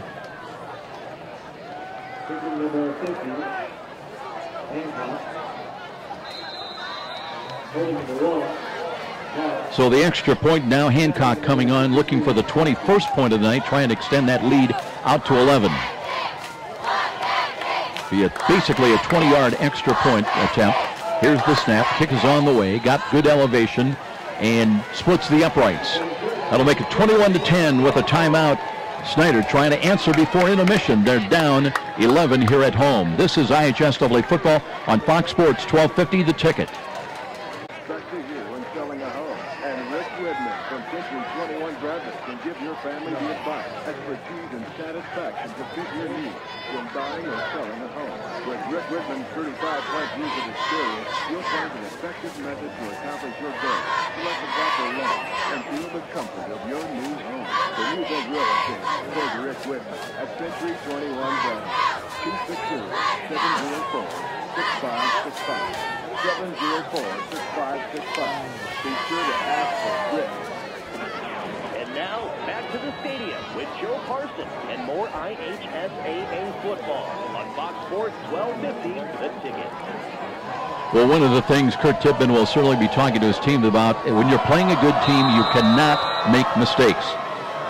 Panthers have done that twice. They've been picked off for a return for a touchdown, and now after an interception of their own, they fumble it back to Penn and they cash in. Left-footed kick high, short. Hippenhammer's got it at the 11. Works to his right. He's got blockers out, and Bates upended, flies forward across the 20-yard line, and penalty flags flying in there as well at the tail end of the play. It's going to be a holding call against Snider, so that'll back them up once again, as they'll have it back around their own 11 or 10-yard line. A reminder coming up, we've got a nice interview coming up with Joe Walburn from Walburn Financial Management. And Joe with a service as a CPA that is really catered and designed to provide services to the little guy in business. So if you've got a mom and pop business or just need some bookkeeping help or problems to be solved with your taxes, certainly worth your time to join us at halftime and find out about some ways to save some money and maybe make some money as well, all coming up at halftime. Straight eye formation now for the Panthers as Stiebling looks, hands the ball up the middle. They're just trying to get some breathing room. Ball was at the 9-yard line. And the clock moving now inside of 1 minute. Gain is 1. So it'll bring up second down and 9. Nose of the football just inside the 10-yard line. Got to be careful here. You have trailing it now 21-10. You don't want to turn it over and give the Kingsmen a chance to get another score on the board before halftime. Panthers show offset I, power to the left side on this second down call. They want to run the ball again, and a counter run to the right. Billingsley got the handoff, and he'll work it out to about the 15-yard line, but we're down to 21 seconds now. It'll be third down and 5, the call coming up for the Panthers, working right to left. Snider won the toss. They wanted the football, so Penn will get it to start the second half.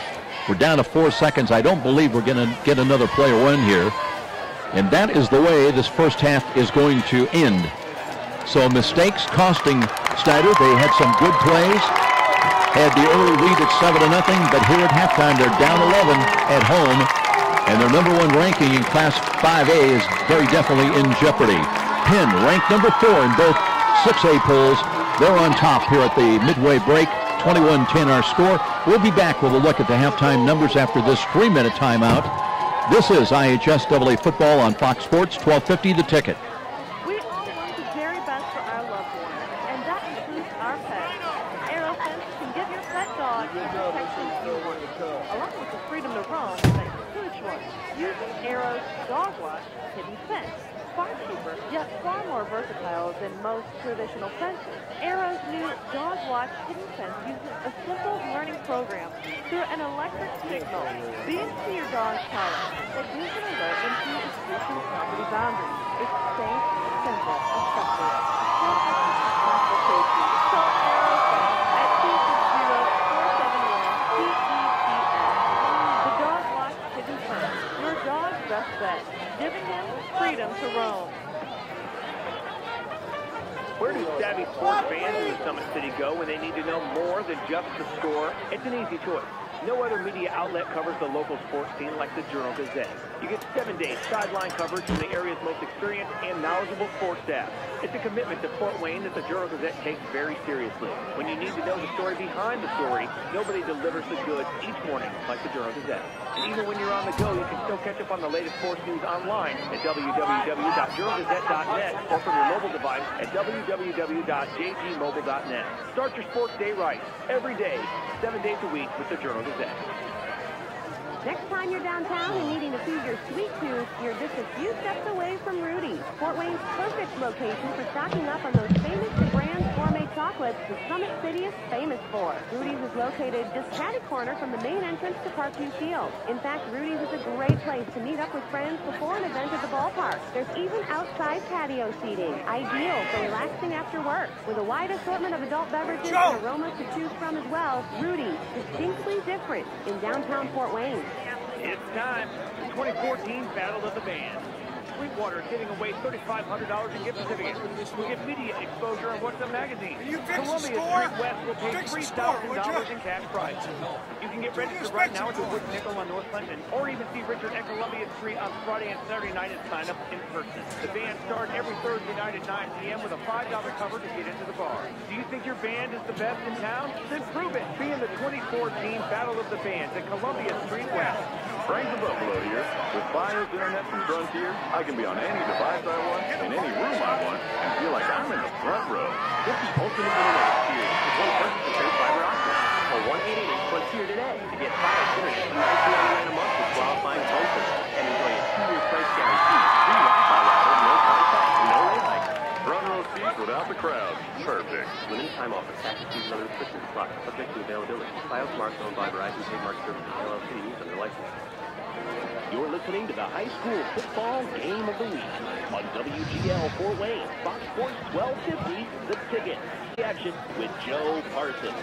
Saturday Night Lights here at Spooler Stadium, and it is a battle of unbeatens. 3-0 teams going at it. Penn Kingsman have got the lead here at halftime, 21-10. We're joined now by Greg Jones from the Journal-Gazette. And Greg, things started out well enough for the Snider Panthers, making some big plays. Isaac Stiebling into the end zone on an early quarterback draw call, 34 yards, gave them a 7-0 lead. But mistakes at any ball game you want to watch. You've got to eliminate them against a good team, and Penn is very much that, and they cashed in.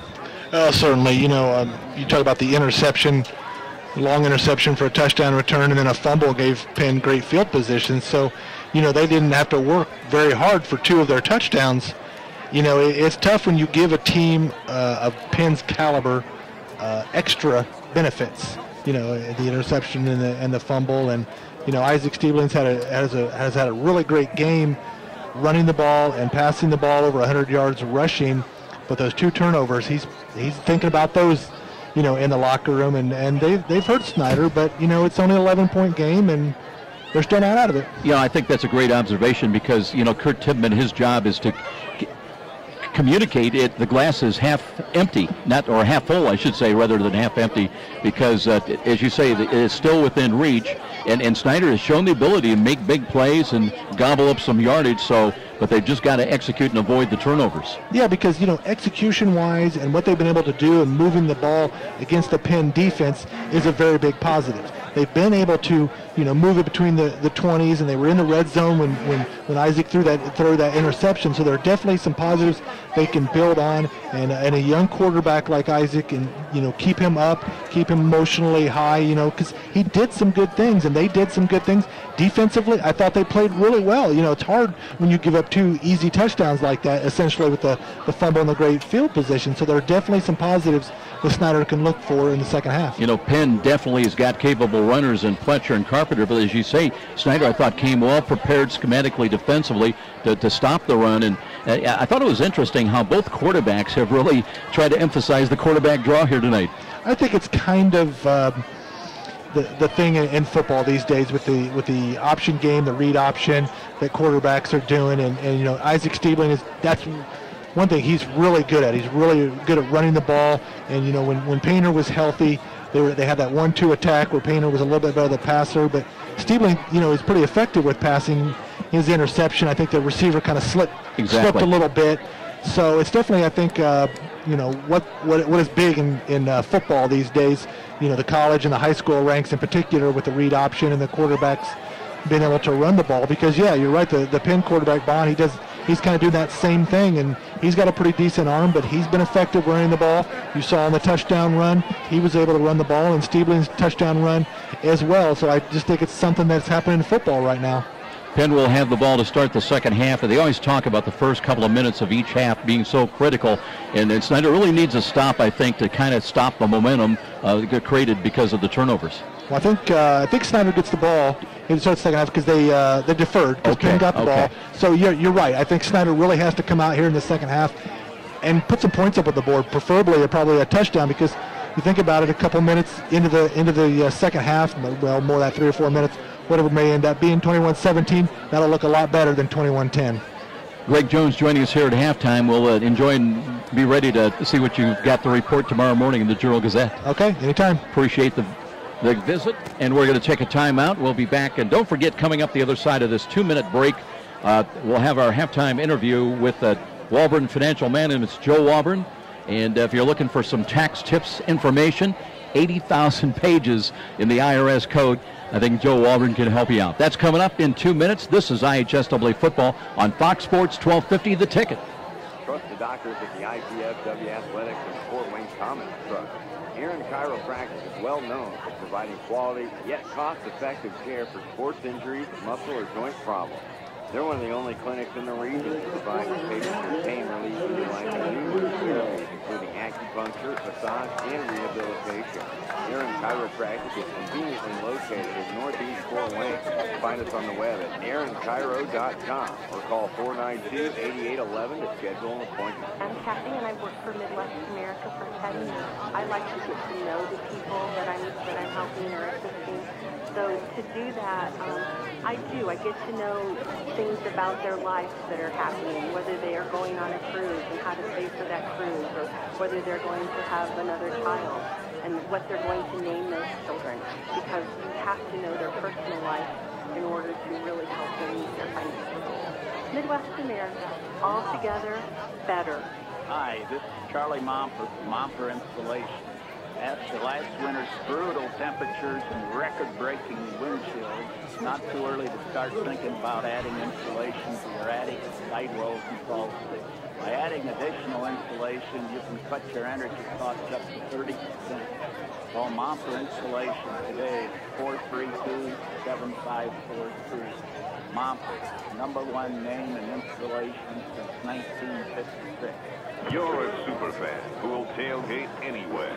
The pros? Check. College? Check. Your 8-year-old Pee-wee game? Big time. And to prepare for this ritual, you head to Myers for freshly prepared food and licensed team apparel. Proudly display allegiance to your favorite team with our licensed short and long sleeve tees, hoodies, hats, and jerseys. Plus, load up on fresh meat, snacks, and drinks. So don't just tailgate. Tails Raiders at Myers. And now, back to the stadium with Joe Parson and more IHSAA football on Fox Sports 1250, The Ticket. Here we are at halftime. Welcome back, everybody. Exciting night here of high school football between Penn and Snider. And I want to take a moment right now and slide in and talk to a good friend of ours, Joe Walburn, who is president of Walburn Financial Management. You know, Joe, there was a time when people thought of certified public accountants as yourself really a position just for the big guys, the corporations, the wealthy folks who are looking to pay as little taxes as possible. But your business, Walburn Financial Management, tell me now, positioned a little bit differently, focusing now on the little guy who needs some help with his small businesses. Can you talk a little bit about your mission statement and how you can help mom and pop shops? Absolutely. And first of all, it's great to see you again, Joe. And small business is such a driver for this country. And with small businesses, you have people who wear so many hats. And with my firm, Walburn Financial Management, we are now providing external CFO services because the small businessman, a lot of times he can't afford the CFO, Joe, or he just doesn't have the time. So Walburn Financial Management, we're providing the external CFO services and helping the small businessman being able to get his financial reports, but more importantly, being able to understand those financial reports and being able to adjust and make the necessary corrections to your business. 3 little letters in the alphabet, IRS, that just strike fear and a lot of anxiety in the hearts of everybody. Somebody was telling me now over 80,000 pages in the IRS code. Everybody needs help nowadays. How do you stay abreast and understand it all and all the changes and the complexities? It's amazing how much it grows every single year. And that's really a criticism of there are so many deductions industry. So as a CPA, you do a minimum of 40 hours a year of continuing education. So you always stay abreast, but you're always reading legislation. And I mean, you know, you love it, Joe. Nothing like reading tax legislation at 10 o'clock at night, but you're always looking for that edge for your clients. And you want to have that with the IRS. I mean, I personally myself went through a terrible IRS audit, so I can relate to the clients and understand, you know, what would be targeted, and what's important on that tax return that you can substantiate and really do a good job for your clients. When situations arise, and situations do arise, maybe it's the inability to file on time, you're out of town, out of country, inability to pay on time, you've got a big tax hit, tax audit. How is Walburn Financial Management poised to try to help clients? Oh, absolutely. We want to work with you all year long. I mean, I'm not a lawyer. I don't bill on phone calls, Joe. We get together and we manage the tax estimates. You can't procrastinate in this business. At a high school basketball coach who used to tell me he hated surprises. When I was 18 years old, I loved surprises. Now that I'm 40 years old and I'm a crusty CPA for 14 years, I hate surprises. So what we do is we manage the liability as the year goes along, and we're always in contact with our clients, making sure.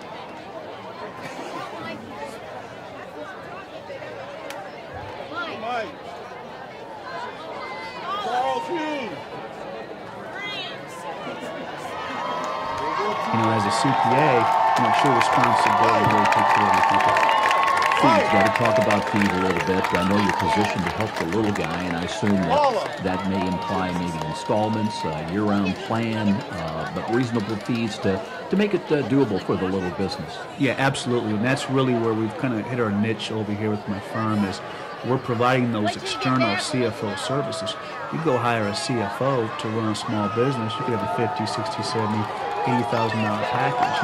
I can come in with a small business and I can take care of all the bookkeeping, all the reporting, and everything for about $10,000, Joe. So, the key is to be able to provide the worth to your clients. If you can turn those financials around 2 or 3 days, your clients and those businesses will understand their trend and they will be able to make the necessary adjustments. And nowadays in business, Joe, you know how competitive it is. And with technology, business moves so fast these days. So we feel we're competitive with the fees, and we also feel more importantly with our fees that we can really build wealth for our clients. Well, you mentioned bookkeeping issues for small businesses. Now you've got Obamacare in the mix, businesses with employees, payroll taxes. And talk about how you deal with that. It's tough to be out there in business nowadays. It's enough to run your business. You don't want to get sued. You don't want to have a tax issue. So, the biggest thing I tell folks is you got to make sure your payroll taxes are paid. I don't provide payroll tax services. I have some contacts where I would use one of the payroll processing firms.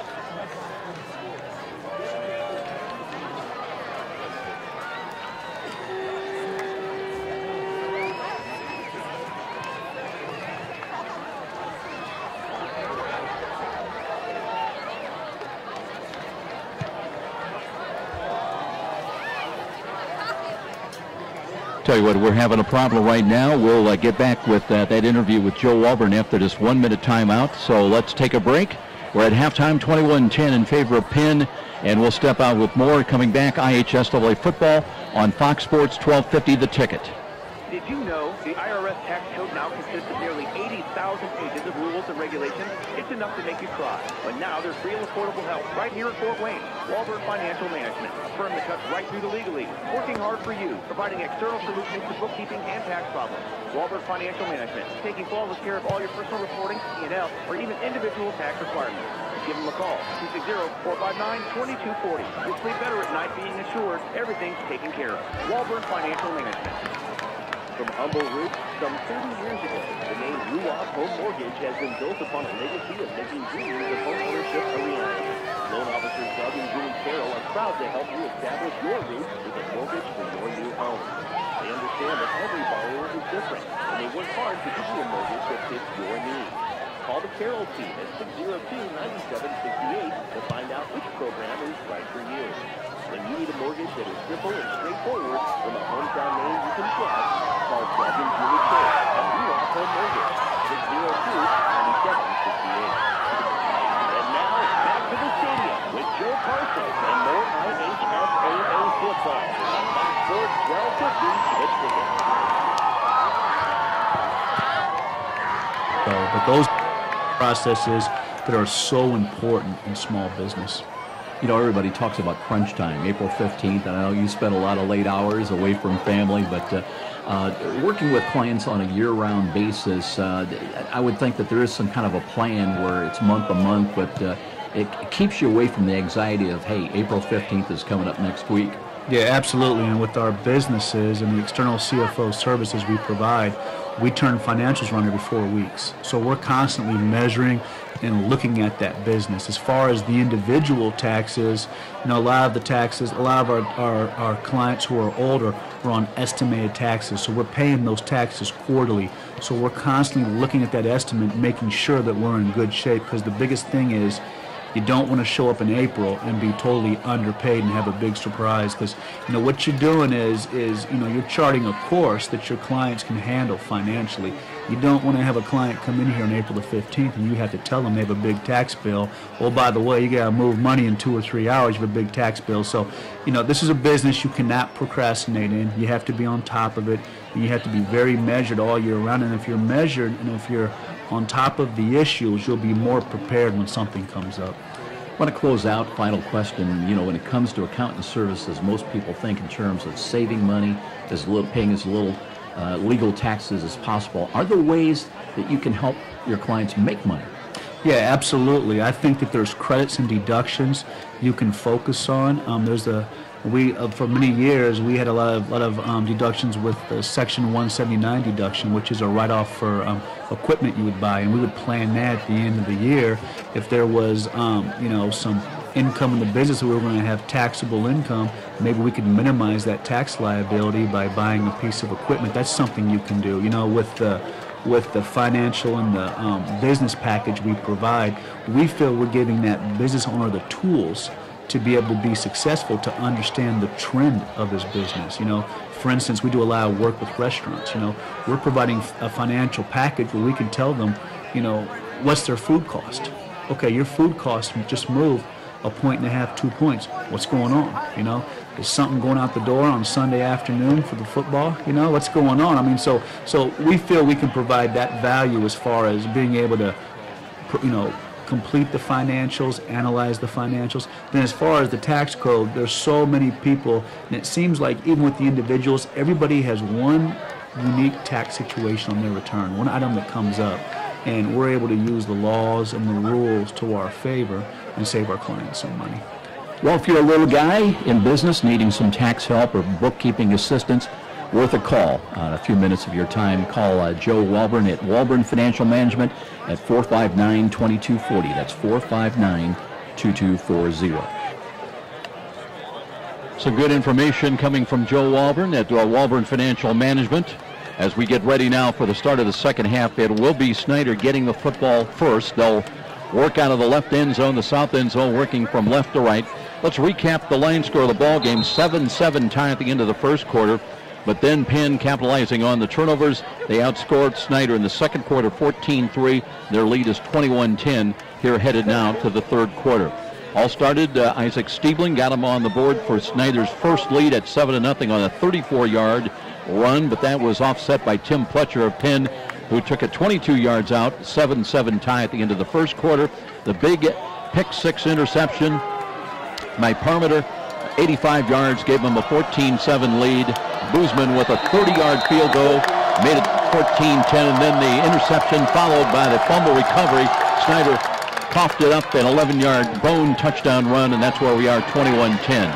Here's the return. Hippenhammer looking into angle to his right, got across the 15-yard line to about the 17. Good pursuit on the kickoff coverage team that time by Penn. So the Panthers will have the ball first, and they'll try to get things going with their offensive unit. As we mentioned with Greg Jones earlier in the halftime presentation, there were some bright spots for Snider offensively, some bright spots defensively, and only the little breakdowns at time with the turnovers are the difference in this ball game. Russell Davis comes onto the field. So he's in the ball game. He's tight to the left side. And an I formation for Snider. They're going to run the ball, or they do run the ball, and again, the ball popped free, but I think they're going to rule it down this time on ground. Billingsley got away from him, but he was ready down and picks up a couple of yards. So gain of 2 and second down and 8. Jaquan Eldridge coming on to the field now for the Snider Panthers. But it'll be Malik Bramley in wide to the left side. And to the right will be Devlin Williams on second down and long. Play action fake. And here's Stiebling looking to throw and into the slot. He's got a catch for a first down. We mentioned bright spots, and there's one of them right there. The gain is all the way up close to the 40-yard line. Good delivery of the ball and good route run that time by Malik Bramley. And the Panthers will move the chains upfield, and they've got improving field position at their own 40-yard line. Early moments of the second half, 21-10 our score. Penn has got the lead, but Snider trying to put something together early. Here's Eldred sending the game wide to the right side. Offset formation to the right, and gain not much there, and I'm not sure there was a gain. They do get back to the line of scrimmage. Billingsley again on the carry. Just not a lot there that time, yielded by the Kingsmen defensively. Second down and 10.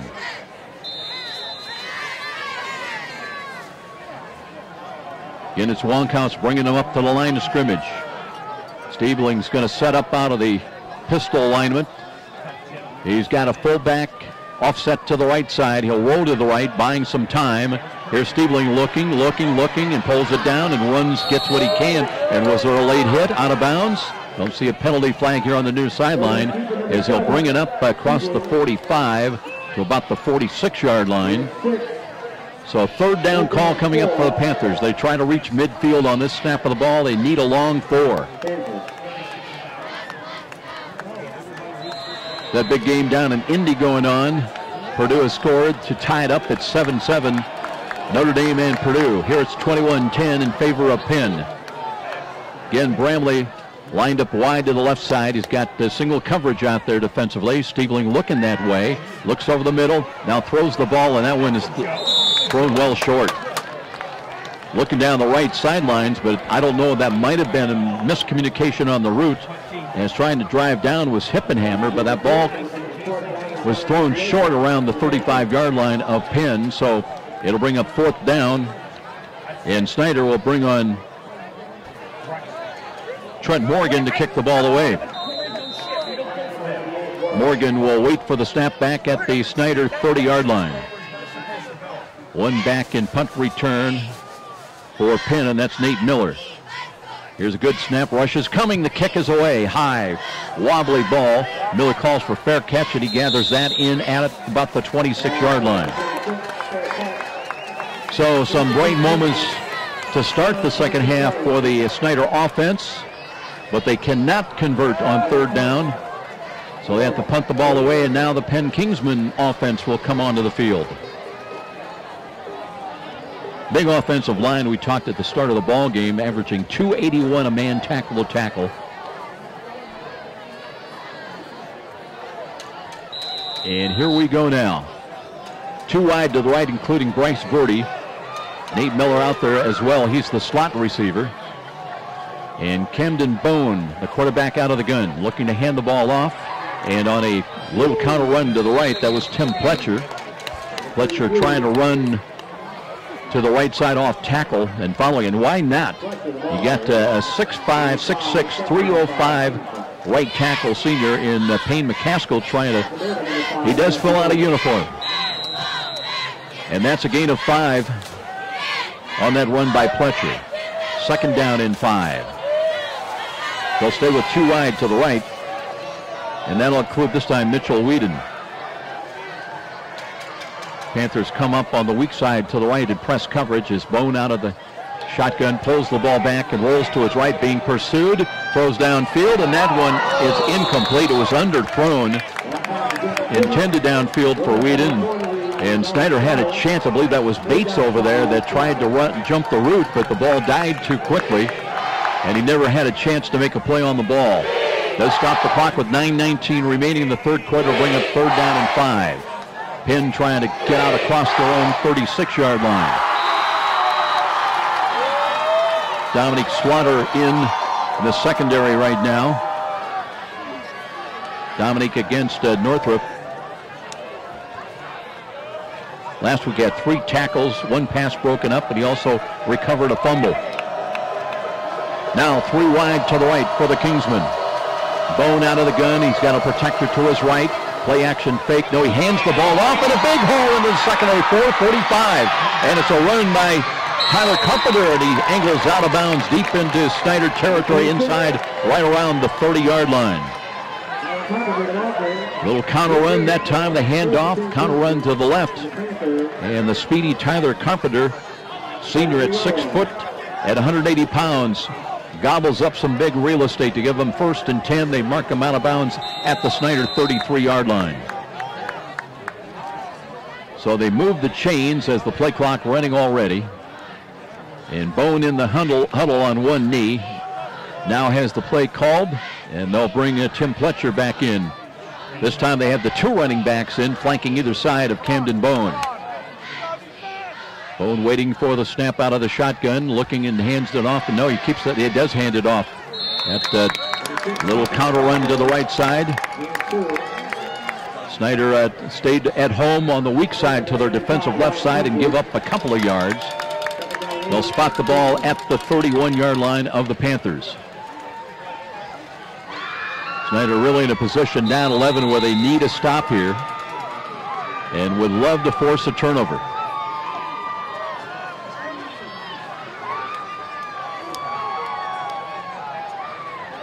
Bone again this time with one protector to his left, and that is Pletcher in the backfield. Straight drop. Here's Bone now steps up and down for a sack. He was battling, and great pressure up the middle that time. I believe Matthew Schwartz was in on the stop, at least the influence. Bone not having anywhere to run to, and that's a loss back around outside the 35, up around the 38-yard line. So the loss will bring up 3rd down and 16. And here's where Snider now really needs to make a stand. They've had a stop and a loss, creating a loss on the play, as Penn would need to get the ball down inside the 25 to about the 24-yard line on this snap. Whedon joined on the right side by Nate Miller, the wideouts, and they have one wide to the left.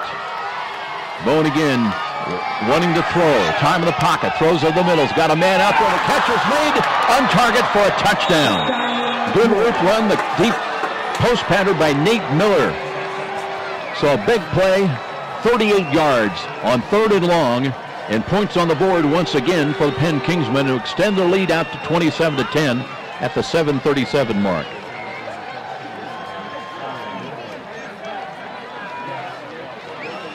Bone with a touchdown toss.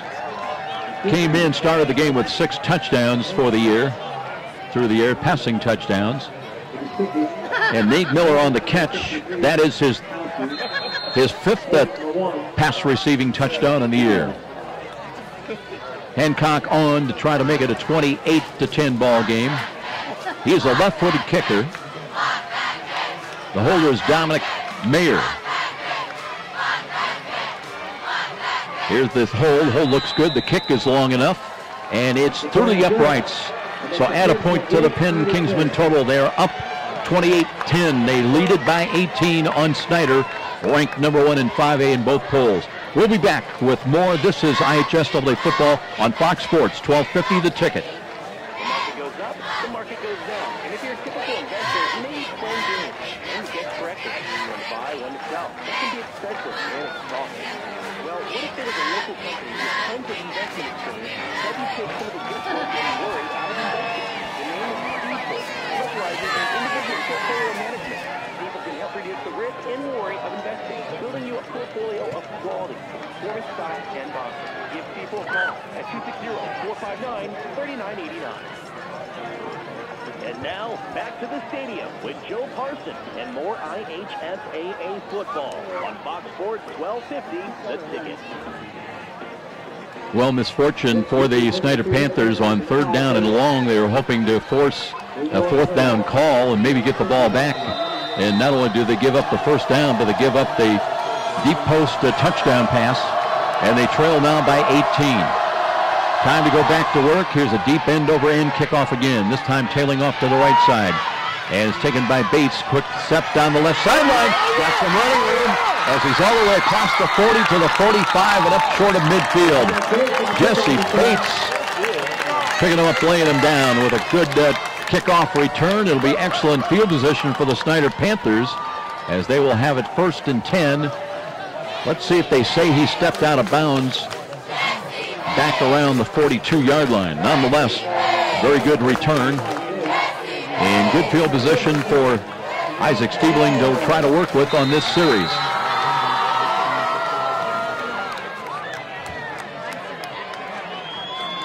Matthew Thompson is checked into the ball game now. He is a tight end, tight to the right side. Snider on 1st and 10. And they'll look to run the ball. Play act. They do get the ball up the middle. Spin move by Billingsley. He's got 8, maybe 9 yards as he spins into Penn territory up the middle. Billingsley, as we mentioned, not a lot of size to the little guy. 155-pound senior, just 5'5", and sometimes he can get lost in there. Now we have an official's timeout. Perhaps close enough that they want to measure. Ball right now squarely at the 48. And it looks like they are going to bring the chains out from across the way, so we have a little bit of a delay. 7:20 on the clock here in the third quarter. Well, they stretch out the chains, and it is going to be 1st down. So it's worth asking. I'm not sure if Snider asked for the measurement, but it does pay off some dividends.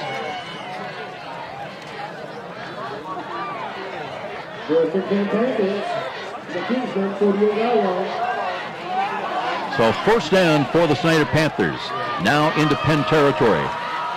Very important drive trying to counter the touchdown, the long passing touchdown by the Kingsmen to get it down to 11. Again, the point difference. Stiebling out of the pistol alignment, too wide to the left, and he'll keep the ball himself, and is met and dropped right there at the line of scrimmage. Good defensive play coming up to make that stop. And that was Joe Margarano, one of the defensive linebackers. Margarano, a senior at 5'10", 175. Came into the ball game with 9 tackles, 1 interception, and 1 fumble recovery. A loss of about a half a yard. Brings up 2nd down, let's call it 11. Now the officials may have a little issue with the clock, I believe.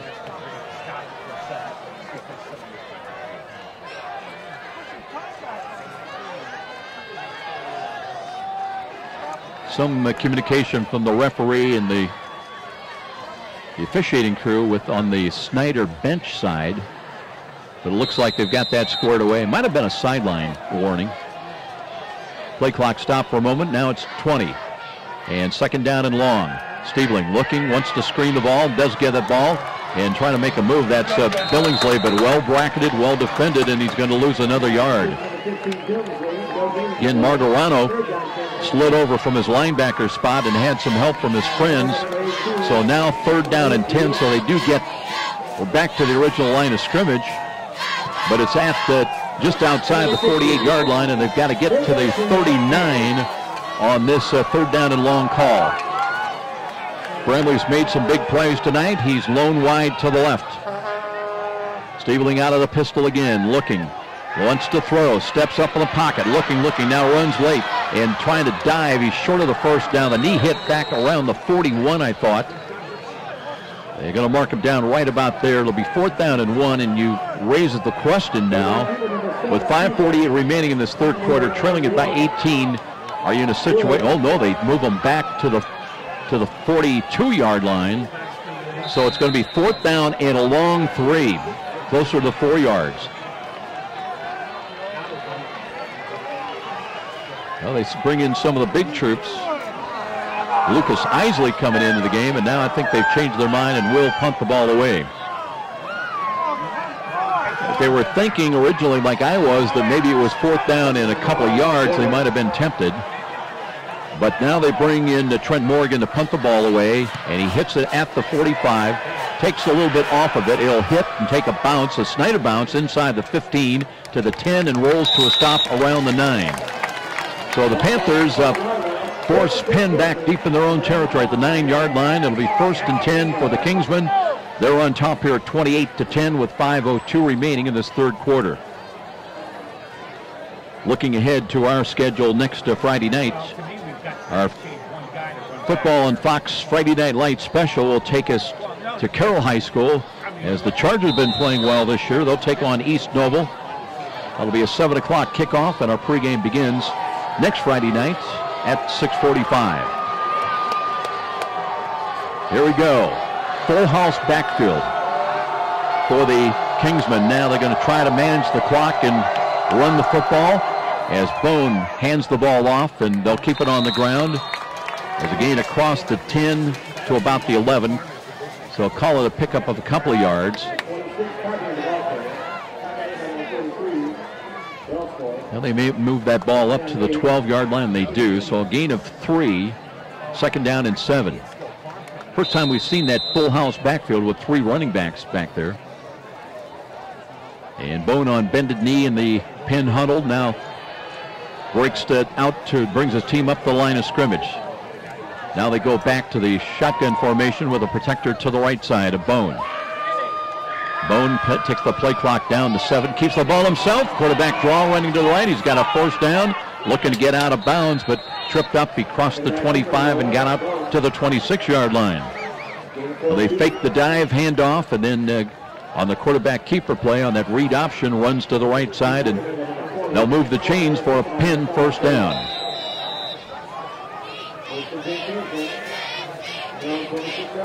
They'll mark the ball across the 25 at the 26-yard line of Penn, but 1st and 10. 3 wide to the left. That's the wide side of the field. Running back flank to the left of Camden Bone out of the shotgun formation. Looks to hand it off and does give it off, and that good defense. Tim Fletcher trying to swoop to the right, taking the handoff, but well diagnosed defensively by the Snider Panthers, and they'll knife in there. I believe Dominic Slaughter was one of those to get through there with penetration and stop him for a loss a couple of yards back around the 24-yard line. Nose of the football just outside the 24 of Penn. Let's call it 2nd down and 12 now with 3:22, the clock becoming a factor. Penn content to keep the ball on the ground and run as much time off as they can. They lead it by 18 points. Bone this time waiting, wants to throw. Back pedals, being pressured, throws near side's got a catch at the 28. And here's lowering the shoulder to carry after. That's the tight end, Moala. Inoki Moala, who is a 6'3 senior, who was invited to one of the Notre Dame tight end camps.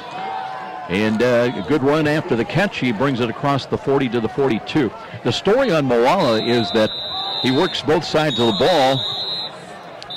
And Notre Dame has requested, they want to see him work out some point in the season at linebacker. So it may give you a preview of some of the hint of the Irish plans for this young man from Penn High School, if he does go on to sign with the Notre Dame Fighting Irish. Speaking of which, last report it was 7-7 in that ball game. Purdue had scored, but that was back in the 1st quarter. Here it's 1st and 10 with the ball at the Penn 42. Kingsmen have got the 1st and 10, 3 wide to the right side. Same set, 1 running back flank to the right side. They want to hand it off again. There's a bit of a hole. This time curling upfield. Tim Fletcher's able to find a bit of a seam between guard and tackle off the left side. Carries across the 45 up to the 48-yard line. That's a gain of about 5, and 2nd down and 5. Fletcher leaves the game. And normally that might bring Tyler Carpenter back in. We'll see if that other running back is in there who has performed so well. And he is. He'll be flanked to the right side of Camden Bone. 2nd down and 5. Approaching midfield, the Kingsmen with a 2nd down call, and Bone again. Keeps it himself up the middle, and he's got the 1st down. Now, they do a good job of disguising that dive play, and usually it's the running back that's coming on a inside handoff and trying to run counter one way, but Bone very effective at pulling it back out, keeping it himself and straight up the middle now into Snider territory, brings it inside the 45 to the 43-yard line. Bryce Forty comes into the ball game now, brings the play in. We're already down almost to 90 seconds, time remaining in this 3rd quarter. Nate Miller also up in the slot to the right side. He has caught a touchdown here in the 2nd half. Forty split wide of him. And they'll run the ball again, and this time angled run to the right by Tyler Carpenter. Snider gets a lot of troops over on the left side. Joe Williams was there, had a hand in the stop. And that will be a limited gain of only about a yard for Penn.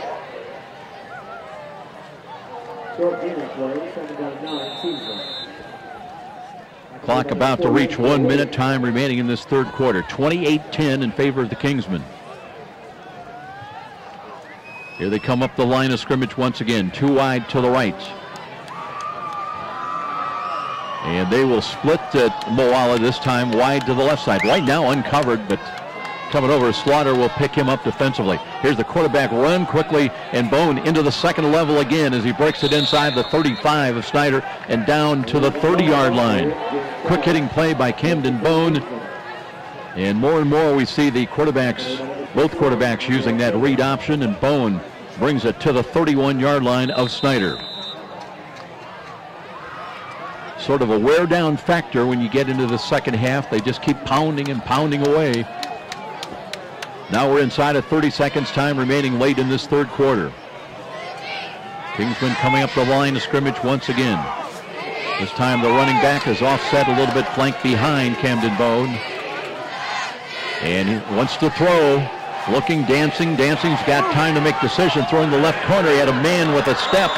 That was Miller looking for a second touchdown, but that time Bone had a little happy feet back there, trying to measure his throw down and lead Miller into the end zone, but that time a little bit too long and a little too wide with a pass. Stops the clock with 8 seconds remaining in this third quarter. It'll be second down and 10 with the ball still just outside the Snider 31-yard line. This time Whedon coming into the game wide to the right. Moala stays in, but he's tight to the right at the tight end position. This time the slot receiver to the left is Nate Miller. So second down and long. Let's see if they run the ball, and they will. And great play defensively. The handoff was to the running back. That was Pletcher. And knifing through there, that was, I believe it was Lawrence Johnson. But that is the final play of this third quarter. It'll be third down and 10, Penn ball. They lead after 3 quarters here at Fuller Stadium over #1 ranked in 5A. The Snider Panthers 28-10 is our score. We'll be back in 1 minute. This is IHSAA football on Fox Sports, 1250 The Ticket. High school game recently, or simply want to revisit that game-changing electric play that turned everything all around? Well, now there's a great new opportunity to do just that. Catch all the exciting action of our live radio broadcast simply by visiting SummitCitySports.com after our game broadcast. Plus, many other high school sports highlights to keep on track. You've heard the saying, it's all about the Benjamins. Nothing could be more true in non-steel tires. It's all about saving you money. For over 35 years, this family-owned business has been saving Fort Wayne drivers lots of Benjamins. Offering quality tires and ASC certified mechanical service for your car. And that includes an oil change and tire rotation special offered with $24.95. 2 convenient locations in Fort Wayne to serve you. Top Tier Tire, not just a tire store, but a complete automotive center.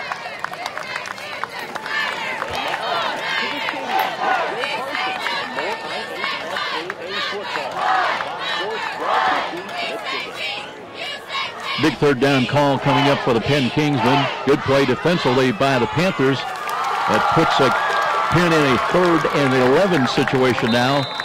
And Snider needs to make a play to bring up 4th down.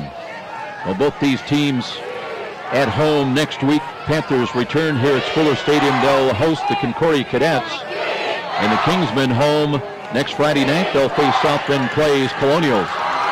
3rd and long. Bone from the right side hash mark, barking out the signals. Play action fake, throws over the middle. Moala, easy catch inside the 10 and a touchdown. Broken coverage by the Panthers, and the touchdown good for 33 yards and a touchdown at the 11:54 mark. Well, you could see that one coming, as Moala just from his tight end position ran the straight fly pattern, and nobody picked him up in the secondary for Snider. An easy touchdown grab. And for Moala, that is his 3rd touchdown catch of the year. And Bone has thrown touchdown passes now, 38 and now 33 yards.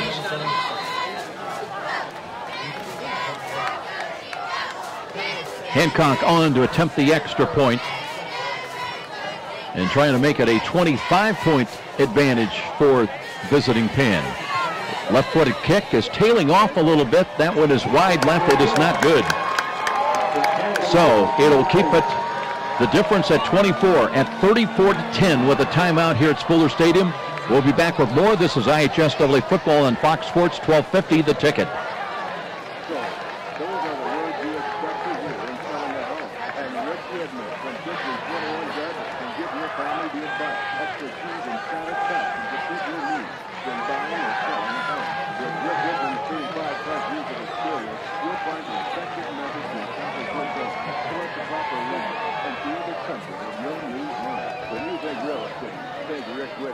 Century 21 Brad.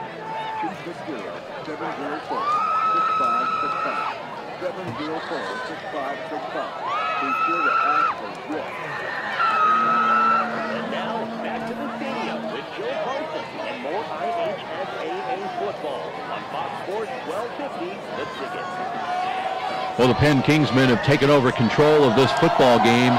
It was a 30-yard field goal by Boozman at the 5:03 mark of the second quarter that made it 14-10.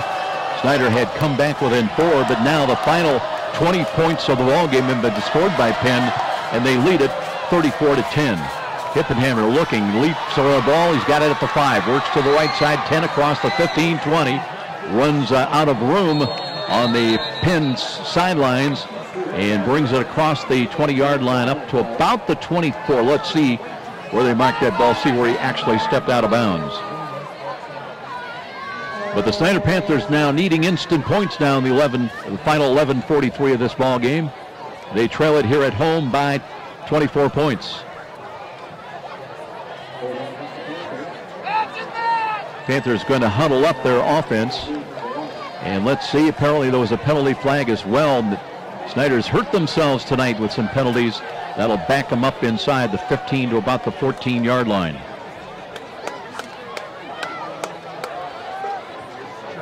So Snider's got it, but 86 yards away from a score. They've got it at their own 14-yard line, and 1st and 10. 2 wideouts to the left, a little quarterback option run. And some running room. Nice job. Direct snap. Hippenhammer's got it on the direct snap. 40, 45, 50-yard line and knocked out of bounds. So the direct snap that time to Hippenhammer. And he legs it out, the little guy. And gets a lot of that yardage all the way into Penn territory to the 45-yard line.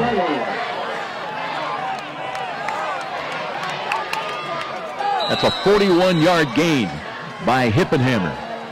2 wide to the right side now. Stiebling's back in there. He's got to make sure they're set. Wants to throw, looks right on the out pass, and nothing doing that time. Russell Davies was the intended receiver, but again, he kind of eased up on the route a little bit, not expecting the ball to come his way.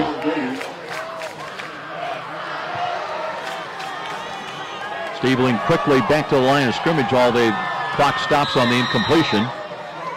Now they mark the ball ready for play, and the play clock runs. Off and run, Stiebling keeps the ball himself, and a nice job of shredding a tackler. Ball looks like they're scrambling for it up around inside the 40 to the 37-yard line, and no indication yet if Snider was able to keep control of that football, and apparently they do have it. So that'll bring up 2nd down.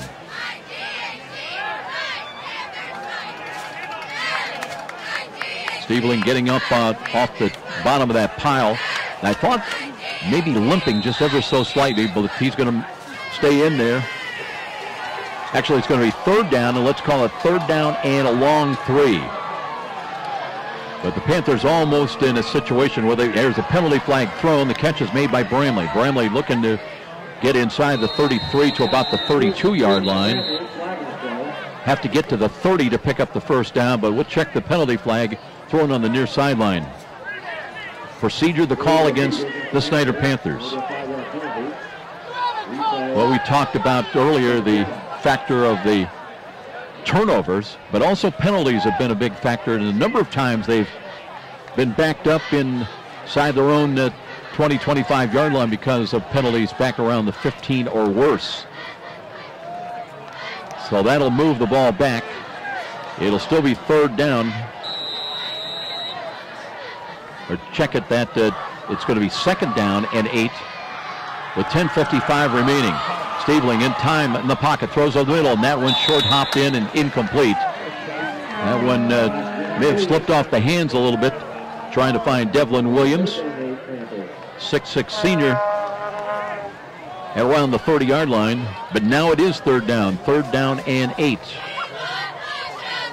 Clock stops on the incompleted pass. And now officials are blowing the whistles and stopping things for just a moment. Referee's going to come over and talk to one of his crew. Didn't see a penalty flag or any issue. It will be third down and 8. Again, Snider trying to reach the 35-yard line on this snap of the football. Well, still a little bit of a problem. Now the far side official wants to talk to the referee.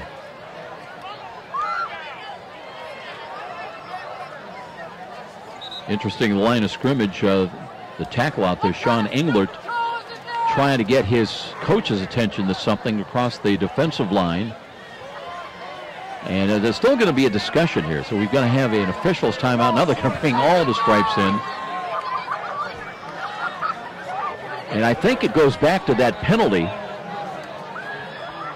Penalty occurred before the snap. And I think the debate is whether this is third down or fourth down. So the officials trying to review what they saw. And it'll be a moment before we know whether it's third down and 8 or fourth down and 8. But I believe the penalty, you go back 3 plays ago, occurred before the snap. So it was first and 10. Well, now referee going over to talk to Corey Yeoman. And now the Snider crowd getting restless with the delay in the conversations. Seems like it'd be a simple proposition. You can count the 4. Sometimes not so simple. But we've gone a couple, 2-3 minutes now. And I think they're just going to let it go as a third and 8 call.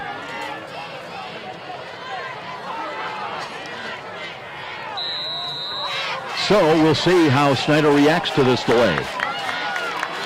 Well, David Turner's been kind of silent tonight. He's up in the slot receiver to the right side, the wide side of the field. And here is Stiebling, rushing, coming and trying to escape it, runs the ball, and battles for the first down stick. He got to about the 38, maybe the 37-yard line, so it'll bring up fourth down. And you've almost got to go for it as Hippenhammer comes in. We'll see if he lines up in the Wildcat formation.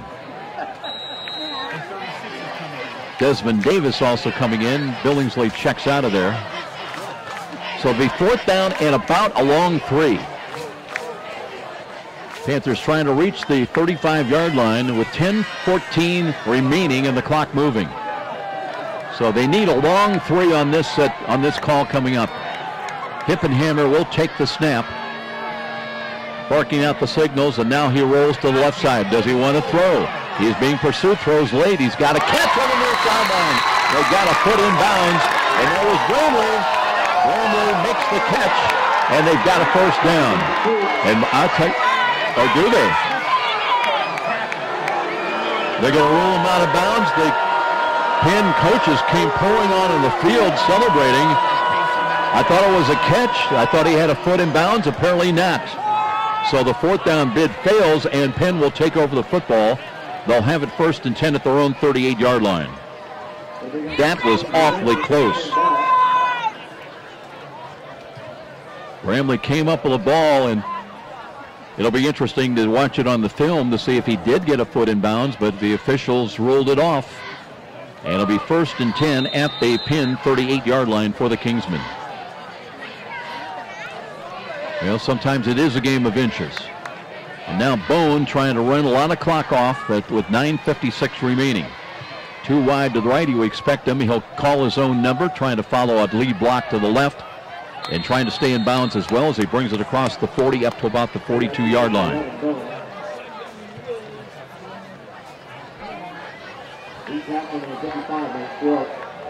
And Bone able to pick up 5 yards, stayed in bounds, so the clock continues to run. Approaching 9.5 minutes time remaining. One of the offensive linemen, that was Ridge Tarwacki, a little bit late getting back to the huddle.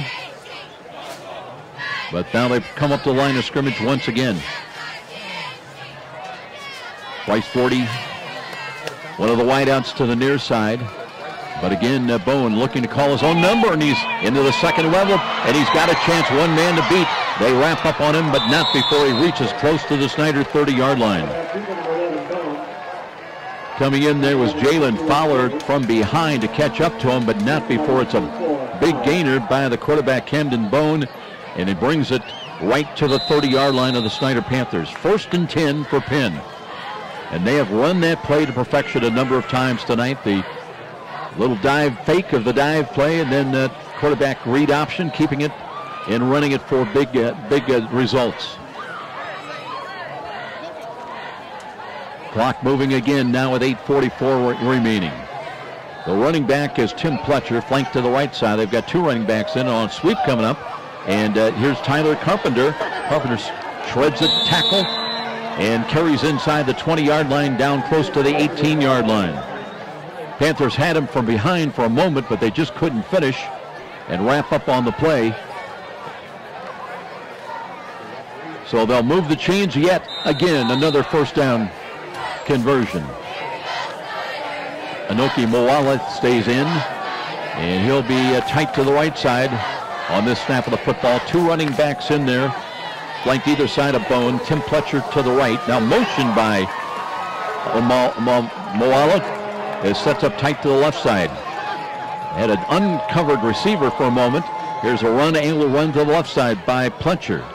Pletcher finds some running room as he carries down short of the 10-yard line to about the 12.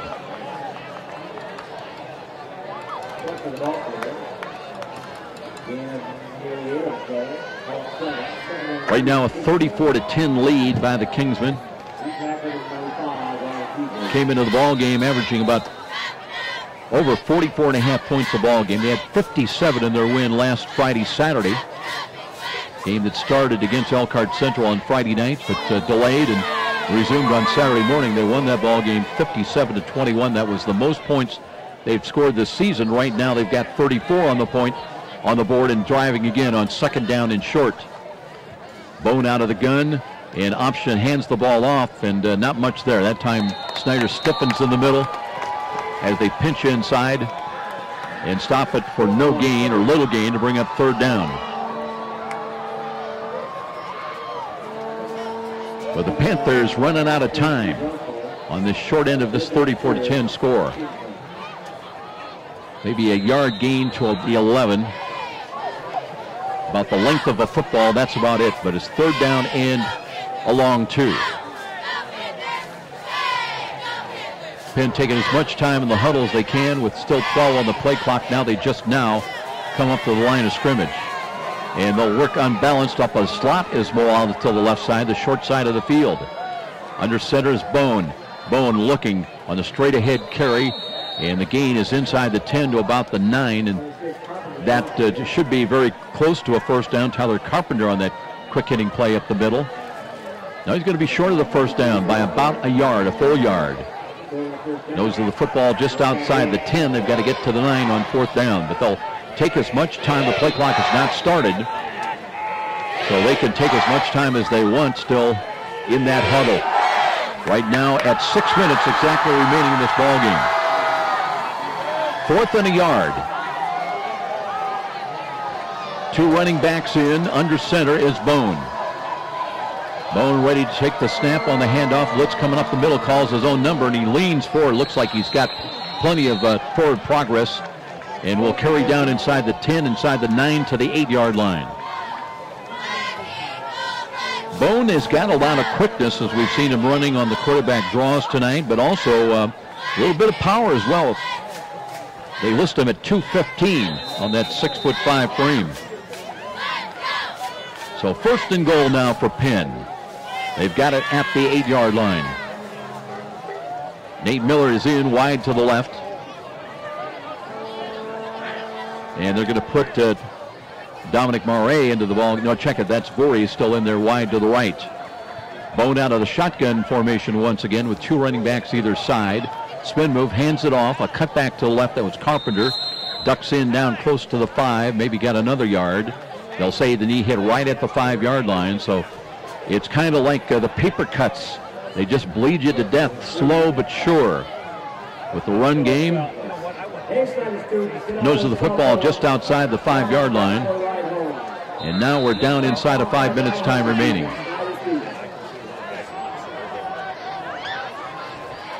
Snider trailed by 4, but after a field goal, but then the next 20 points of the ball game have been owned by the Penn Kingsmen. Now Bone may be calling, maybe changing up at the line of scrimmage with a play call. He still works out of the shotgun with the running backs flanked either side. Blitz coming up the middle again. They want to run the ball off to the left side, and nothing there. Well defended that time as the give was to Carpenter. Malik Jackson, I believe, got in that series on that stop to plug it up. And so they'll bring up 3rd down and goal from the 5-yard line. Right now, Penn, points on the board would be icing on the cake as they lead it by 24 points. And they're content to take as much time off the clock as they possibly can. 60 degrees at kickoff. It's cooled off quite a bit here at Spooler Stadium right now. But all in all, a pleasant football type of evening. More like fall weather, though.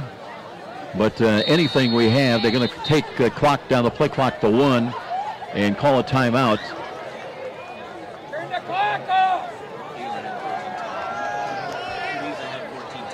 Got a score from Indianapolis, 14-10. Purdue in the lead over Notre Dame. Appreciate the update on that one. So we have a timeout here. Let's duck out for a quick 30-second break. 34-10 our score. This is IHSAA football on Fox Sports 1250, The Ticket. Where do savvy sports fans in the Summit City go when they need to know more than just sports and news? No other media outlet covers the local sports team like the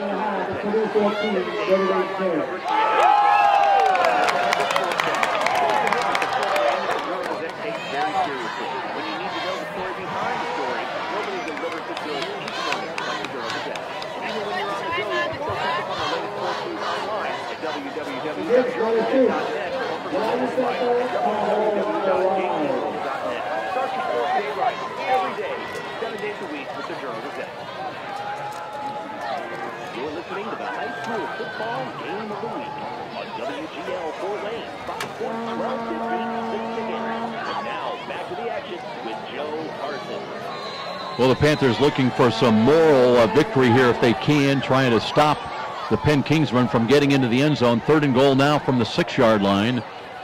Out of the shotgun formation, Camden Bone. There was a penalty flag thrown right at the snap. And let's see, the looking encroachment, the call against Snider. It does go against the Panthers, so they were trying to anticipate the count and guessed wrong. So 3rd and goal from the 6, and now it'll be half the distance, and it should be 3rd and goal from the 3. Well, it took Penn a little while to get going here tonight. They trailed early on 7-0, and Snider gave them everything they could hope for when it was still 14-10. But beyond that point, it has been all Kingsmen so far tonight, and they've really capitalized on Snider turnovers and penalties. That was one right there to make it 3rd down and goal from the 3. Blitz coming again as the sweep coming up to the right side, and not anything there. The stop is made at the 5. Coming up with coverage, Ryan Peasley stayed at home playing the defensive tackle spot, just floated out to make the stop. So it'll be 4th and goal now from the 5-yard line. Right now in a 34-10 Penn lead. 4th and goal from the 5-yard line. Let's see if they're... Thought for a moment they might be bringing the kicker Hancock on to attempt the field goal, but looks like they are going to run a play. And again, the play clock is down to 9. Game clock inside of 3 minutes. And now they're going to take another timeout, I believe, as the play clock ran down to 2 seconds. So timeout Penn, 2:51 remaining. They lead at 34-10. It'll be 4th and goal from the 5 for the Kingsmen when we return to Spiller Stadium. This is IHSAA football on Fox Sports 1250, The Ticket. A trip to downtown Fort Wayne is not complete without a stop at Rudy's, 409 West Brackenridge. Next time you're headed to the baseball game, make 3 game plans to stop in at Rudy's, where you'll find a wide assortment of adult beverages and aroma. But Rudy's is also a premier downtown location for picking up those mouth-watering DeBrand chocolate. What better way to catch a game at Parkview Field? Make it a date for a stop at Rudy's, right across from the main Parkview Field entrance.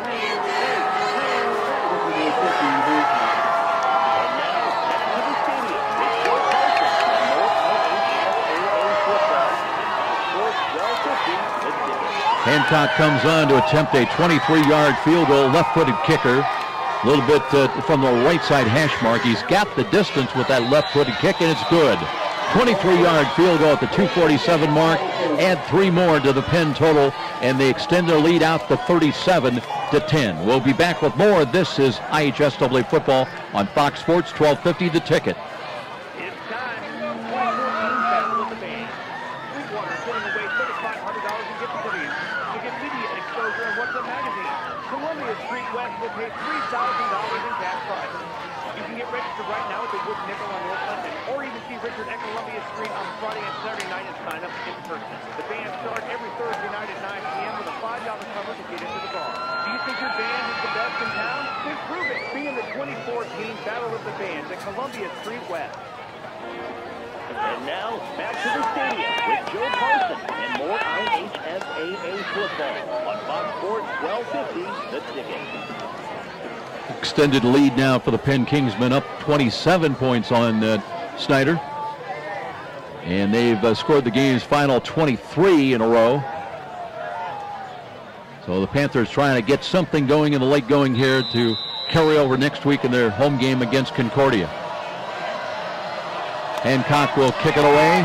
Left-footed kicker just hit the 23-yard field goal. Approaches and drives it high end over end. Hip and hammer, calls for the ball. He's got it at the 10. Works right side and turns the corner. Runs out of real estate across the 20 to the 25-yard line. So the Panthers, one last gasp offensively with 2:39 remaining. And as much as anything, trying to get themselves a little better spirits and thinking ahead to next Friday night's home game against the Concordia Cadets. Mentioned for the Penn Kingsmen, they're also home next week. They'll take on South Bend Clay's Colonials.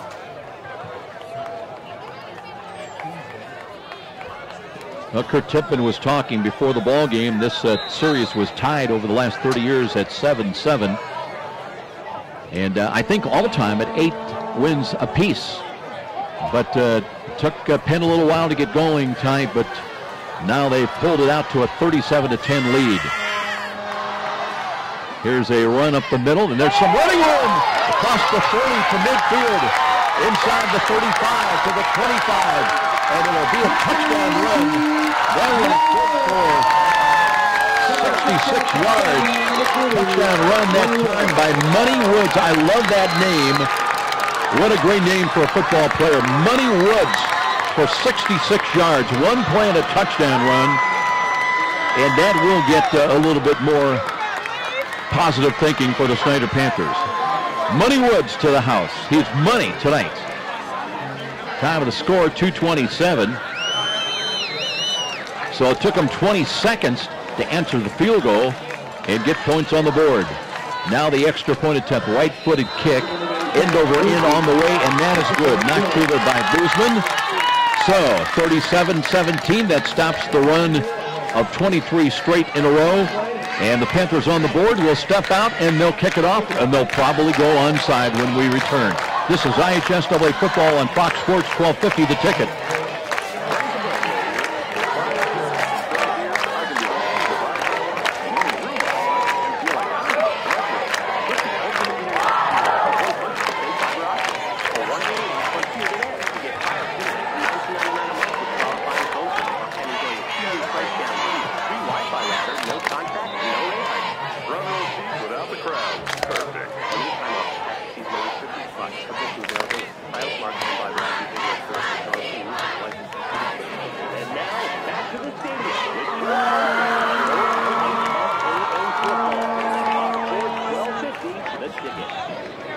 If you're wondering about Money Woods, he is a sophomore, 5'8", 160, and that is his second rushing touchdown. Obviously the longest touchdown run of his career. So now let's see. Snider not really showing like they're going to go onside, but Penn will have 9 men up close to the line of scrimmage. They do kick it deep, end over end down the middle. They'll take a bounce and down to the 5-yard line. And a knee taken right there at the 10, trying to make sure that secure the football. So that ball was grabbed down there by one of the Kingsmen. Check the roster, some new numbers in there, but that was Tyler Carpenter. He is not one of the new numbers. 37-17, still 2:19 remaining in the ball game. And we'll see if we've got a new quarterback in there for the Kingsmen as well.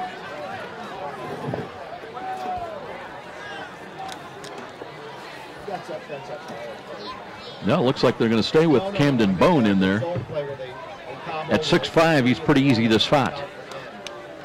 He'll work out of the shotgun formation once again, hands it off, and a little curl play to the left side run by Tim Pletcher. They've still got a lot of the first guy unit guys in there, including the big Moala.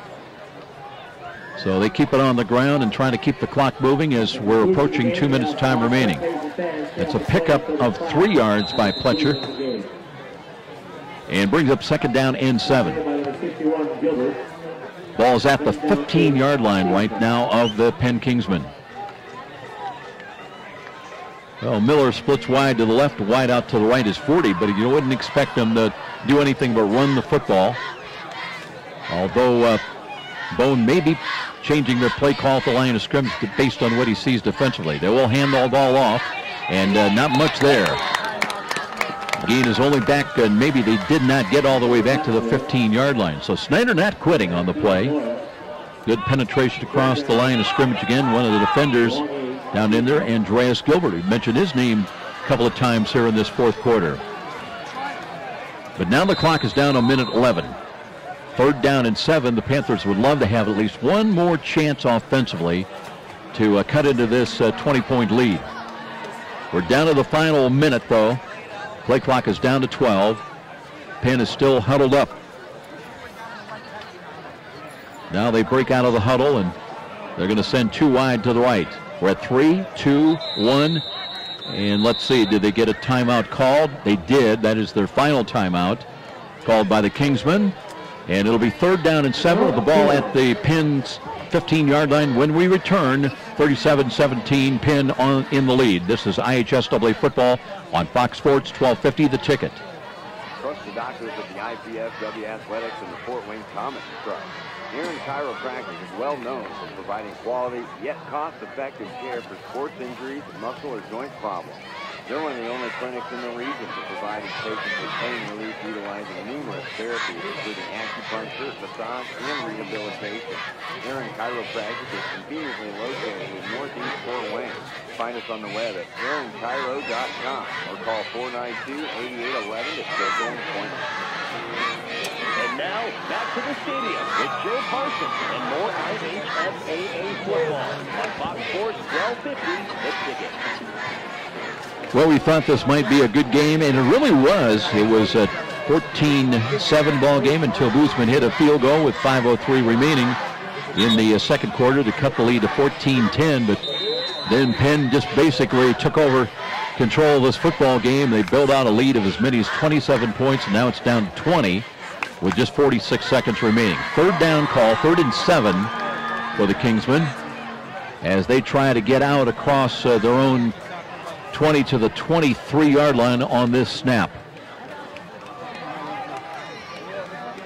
Bone barking at the signals, hands it off, and a little sweep run to the left side again by Pletcher. It'll be short. It'll bring up 4th down with 37 seconds remaining. Snider has timeouts left, but I believe they're not going to use one of those right now. They'll just try to bank on maybe getting 1 or 2 plays off if they can. The play clock has not yet been put in motion, and now it is. And with 20 seconds remaining, Penn does not really need to take a snap of the football, and they are not gonna. And Snider not showing any intention of calling a timeout, and this game is going to be over. It'll be a 37-17 win for the Penn Kingsmen.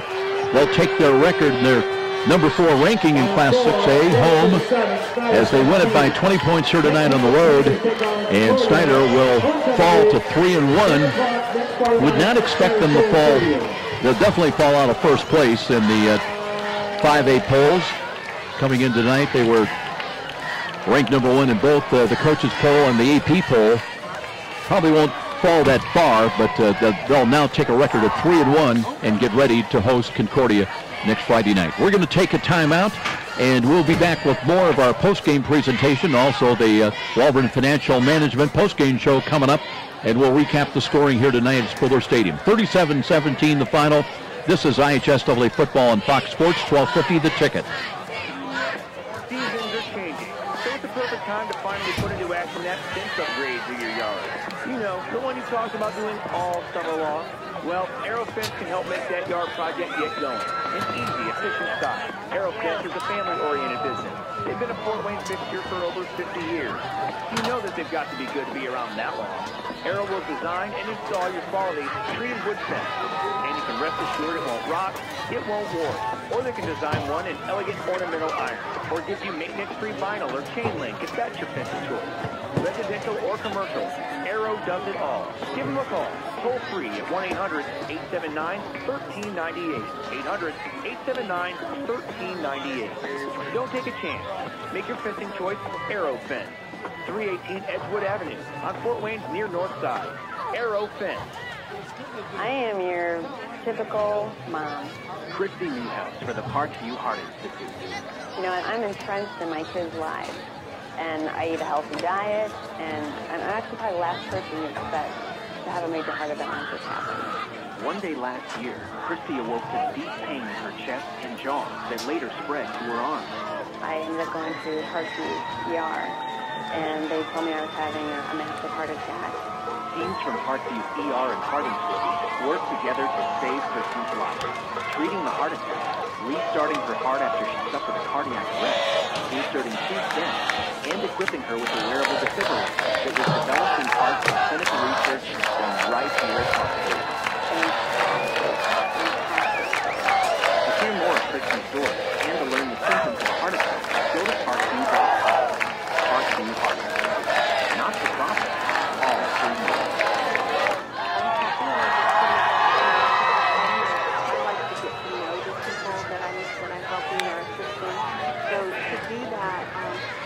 I get to know things about their lives that are happening, whether they are going on a cruise and how to pay for that cruise, or whether they're going to have another child and what they're going to name those children, because you have to know their personal life in order to really help them meet their financial goals. Midwest America, all together, better. Hi, this is Charlie Momper from Momper Installation. After last winter's brutal temperatures and record-breaking wind chills, not too early to start thinking about adding insulation to your attic, sidewalls, and crawl space. By adding additional insulation, you can cut your energy costs up to 30%. Call Momper Installation today at 432-7543. Momper, the #1 name in installation since 1956. And now, back to the stadium with Joe Parson and more IHSAA football on Fox Sports 1250, The Ticket. Penn Kingsmen winning this ball game on the road here tonight. They've been a very good road team, and in fact, they've not lost in the regular season on the road since 2012 when they lost to Snider here. But they avenged that. I know this was a circled game in their mind's eye coming into Fort Wayne tonight. They got here before 5 o'clock, in fact, and we're all business here tonight. They fell behind early 7-0 on a 35-yard quarterback draw run by Isaac Stiebling. Good start for Snider here tonight at the 3:56 mark as they grabbed a 7-0 lead. Boozman came on to add the extra point, but that was countered on a 22-yard dash touchdown run by Tim Pletcher. On 4th down and 2, he goes 22 yards as time ran out to end the first quarter. We were tied at 7-all. But mistakes would be the name of the game tonight and really turned the tail and the tide in favor of Penn. And the first big play they had was on a pick six. Parmenter grabbed an interception, returned it 85 yards at the 9:49 mark. as Penn would have its first lead of the night at 14-7. Boozman would counter with a 30-yard field goal at the 5:03 mark. It would be as close as Snider would get on the evening, as they would trail at 14-10. But after Snider had an interception, they had looked good. They had the ball at their own 11-yard line.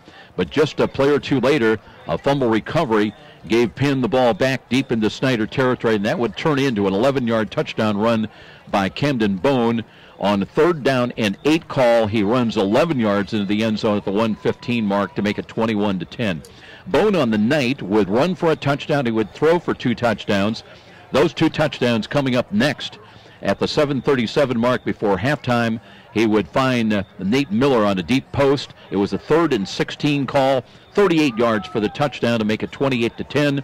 And then in the start of the second half, he would hook up again, this time on a 33-yard touchdown toss at the 11:54 mark. The extra point was no good, but it would be a run of 20 straight points to give him a 24-point lead at 34-10. 4th down stop. Penn took over at the 38-yard line, set up a Hancock 23-yard field goal attempt at the 2:47 mark. Snider would have the final hurrah, if you will, here in the late going, as they had the ball down deep, and Money Woods, a little running back, would take the ball and ramble 66 yards up the middle. Money Woods, a sophomore at 5'8", 66-yard dash at the 2:27 mark, just 20 seconds after the Hancock field goal. Snider would have the final points on the board here tonight as they lose this ball game 37-17. But that touchdown run stopped a run of 23 straight points and a 27-point lead by the Penn Kingsmen. It would go into the books then tonight at 37-17. So to set the stage, Panthers back here next Friday night. They take on Concordia at 7. And the Kingsmen are home to take on South Bend Clay, also in a home game next Friday night. Our Football on Fox Friday Night Lights feature. We'll move over to Carroll Stadium on Friday night. They'll take on East Noble. It'll be the Chargers, and the Knights kick off at 7. Our pregame next Friday night begins at 6:45. Too many mistakes by the Panthers, and too much talent, strength up front, wearing down the Snider Panthers tonight. Penn comes away with a win. They take their record to 4-0. Snider drops to 3-1, 37-17, the final here tonight. Special thanks to our studio producer. He's had quite a day, morning, noon, and night. A lot of football. By the way, 17-14 at the half. Notre Dame had the lead over Purdue. Here tonight, it was Penn with a win over the number 1 ranked Panthers, 37-17. Special thanks to Patrick Plummer. So long, everybody. Till next Friday night. Thanks so very much for listening. You're a super fan who will tailgate anywhere. The pros? Check. College? Check. Your 8-year-old Pee-wee game? Big time. And to prepare for this ritual, you head to Meyer for freshly prepared food and licensed team apparel. Proudly display allegiance to your favorite team with our licensed short and long sleeve tees, hoodies, hats, and jerseys. Plus, load up on fresh meats, snacks, and drinks. So don't just tailgate. Tail greater at Meyer. Every small business person has the same dread: taxes, reports, and bookkeeping. What are you to do? You know you can't afford the big guys to keep you legal and solvent? Well, now there's Walburn Financial Management to save the day. Here's their number. You're going to want to remember this one: 260-459-2240. That's 459-2240. Why? Well, Walburn Financial Management specializes in the little guy. With reasonable rates and sensible retainers, Walburn Financial Management, simply perfect for the small business budget. From humble roots, some 30 years ago, the name Ruoff Home Mortgage has been built upon a legacy of making dreams of home ownership a reality. Loan officers Doug and Julie Carroll are proud to help you establish your roots with a mortgage for your new home. They understand that every borrower is different, and they work hard to get you a mortgage that fits your needs. Call the Carroll team at 602-9768 to find out which program is right for you. When you need a mortgage that is simple and straightforward from a hometown name you can trust, call Doug and Julie Carroll at Ruoff Home Mortgage, 602-9768. The market goes up, the market goes down. And if you're a typical investor, you may be playing games, trying to guess correctly when to buy, when to sell. That can be expensive and exhausting. Well, what if there was a local company with tons of investment experience to help you take some of the guesswork and worry out of investing? The name is Stiefel, specializing in individual portfolio management. Stifel can help reduce the risk and worry of investing, building you a portfolio of quality, performing stocks and bonds. Give Stifel a call at 260-459-3989. Miss a great high school game recently? Or simply want to revisit that game-changing electric play that turned everything all around? Well, now there's a great new opportunity to do just that. Catch all the exciting action of our live radio broadcast simply by visiting SummitCitySports.com after our game broadcast. Plus, many other high school sports highlights to choose from as well. It's all new and available now at SummitCitySports.com. You've heard the saying, it's all about the Benjamins. Nothing could be more true at Tom Steele Tire, where it's all about saving you money. For over 35 years, this family-owned business has been saving Fort Wayne drivers lots of Benjamins. Offering quality tires and ASE-certified mechanical service for your car, and that includes an oil change and tire rotation special, all for just $24.95. 2 convenient locations in Fort Wayne to serve you. Tom Steele Tire, not just a tire store, but a complete automotive center. Sold. Those are the words you expect to hear when selling a home. And Rick Whitman from Century 21 Bradley can give your family the advice, expertise, and satisfaction to fit your needs when buying or selling a home. With Rick Whitman's 35-plus years of experience, you'll find an effective method to accomplish your goals, select the proper loan, and feel the comfort of your new home. When you think real estate, think Rick Whitman at Century 21 Bradley, 260-704-6565. 704-6565. Be sure to ask for Rick. You've been listening to IHSAA Football, presented by Parkview Hospital Randalia, your resource for health, and Fox Sports 1250, The Ticket. Proud sponsors of tonight's game also include Meyer, where you get higher standards and lower prices. By Momper Insulation, with over 40 years of quality, professional insulation. By Walburn Financial Management, providing affordable solutions to bookkeeping and tax problems. By Midwest America Credit Union, altogether better. By Aero Fence, Fort Wayne's oldest name in fencing. By Columbia Street West, downtown on the Landing, a Fort Wayne favorite for 25 years. Aaron Chiropractic, specializing in spinal health. By Stifel, a firm of choice. Ruoff Home Mortgage, a great name to know when you need a mortgage.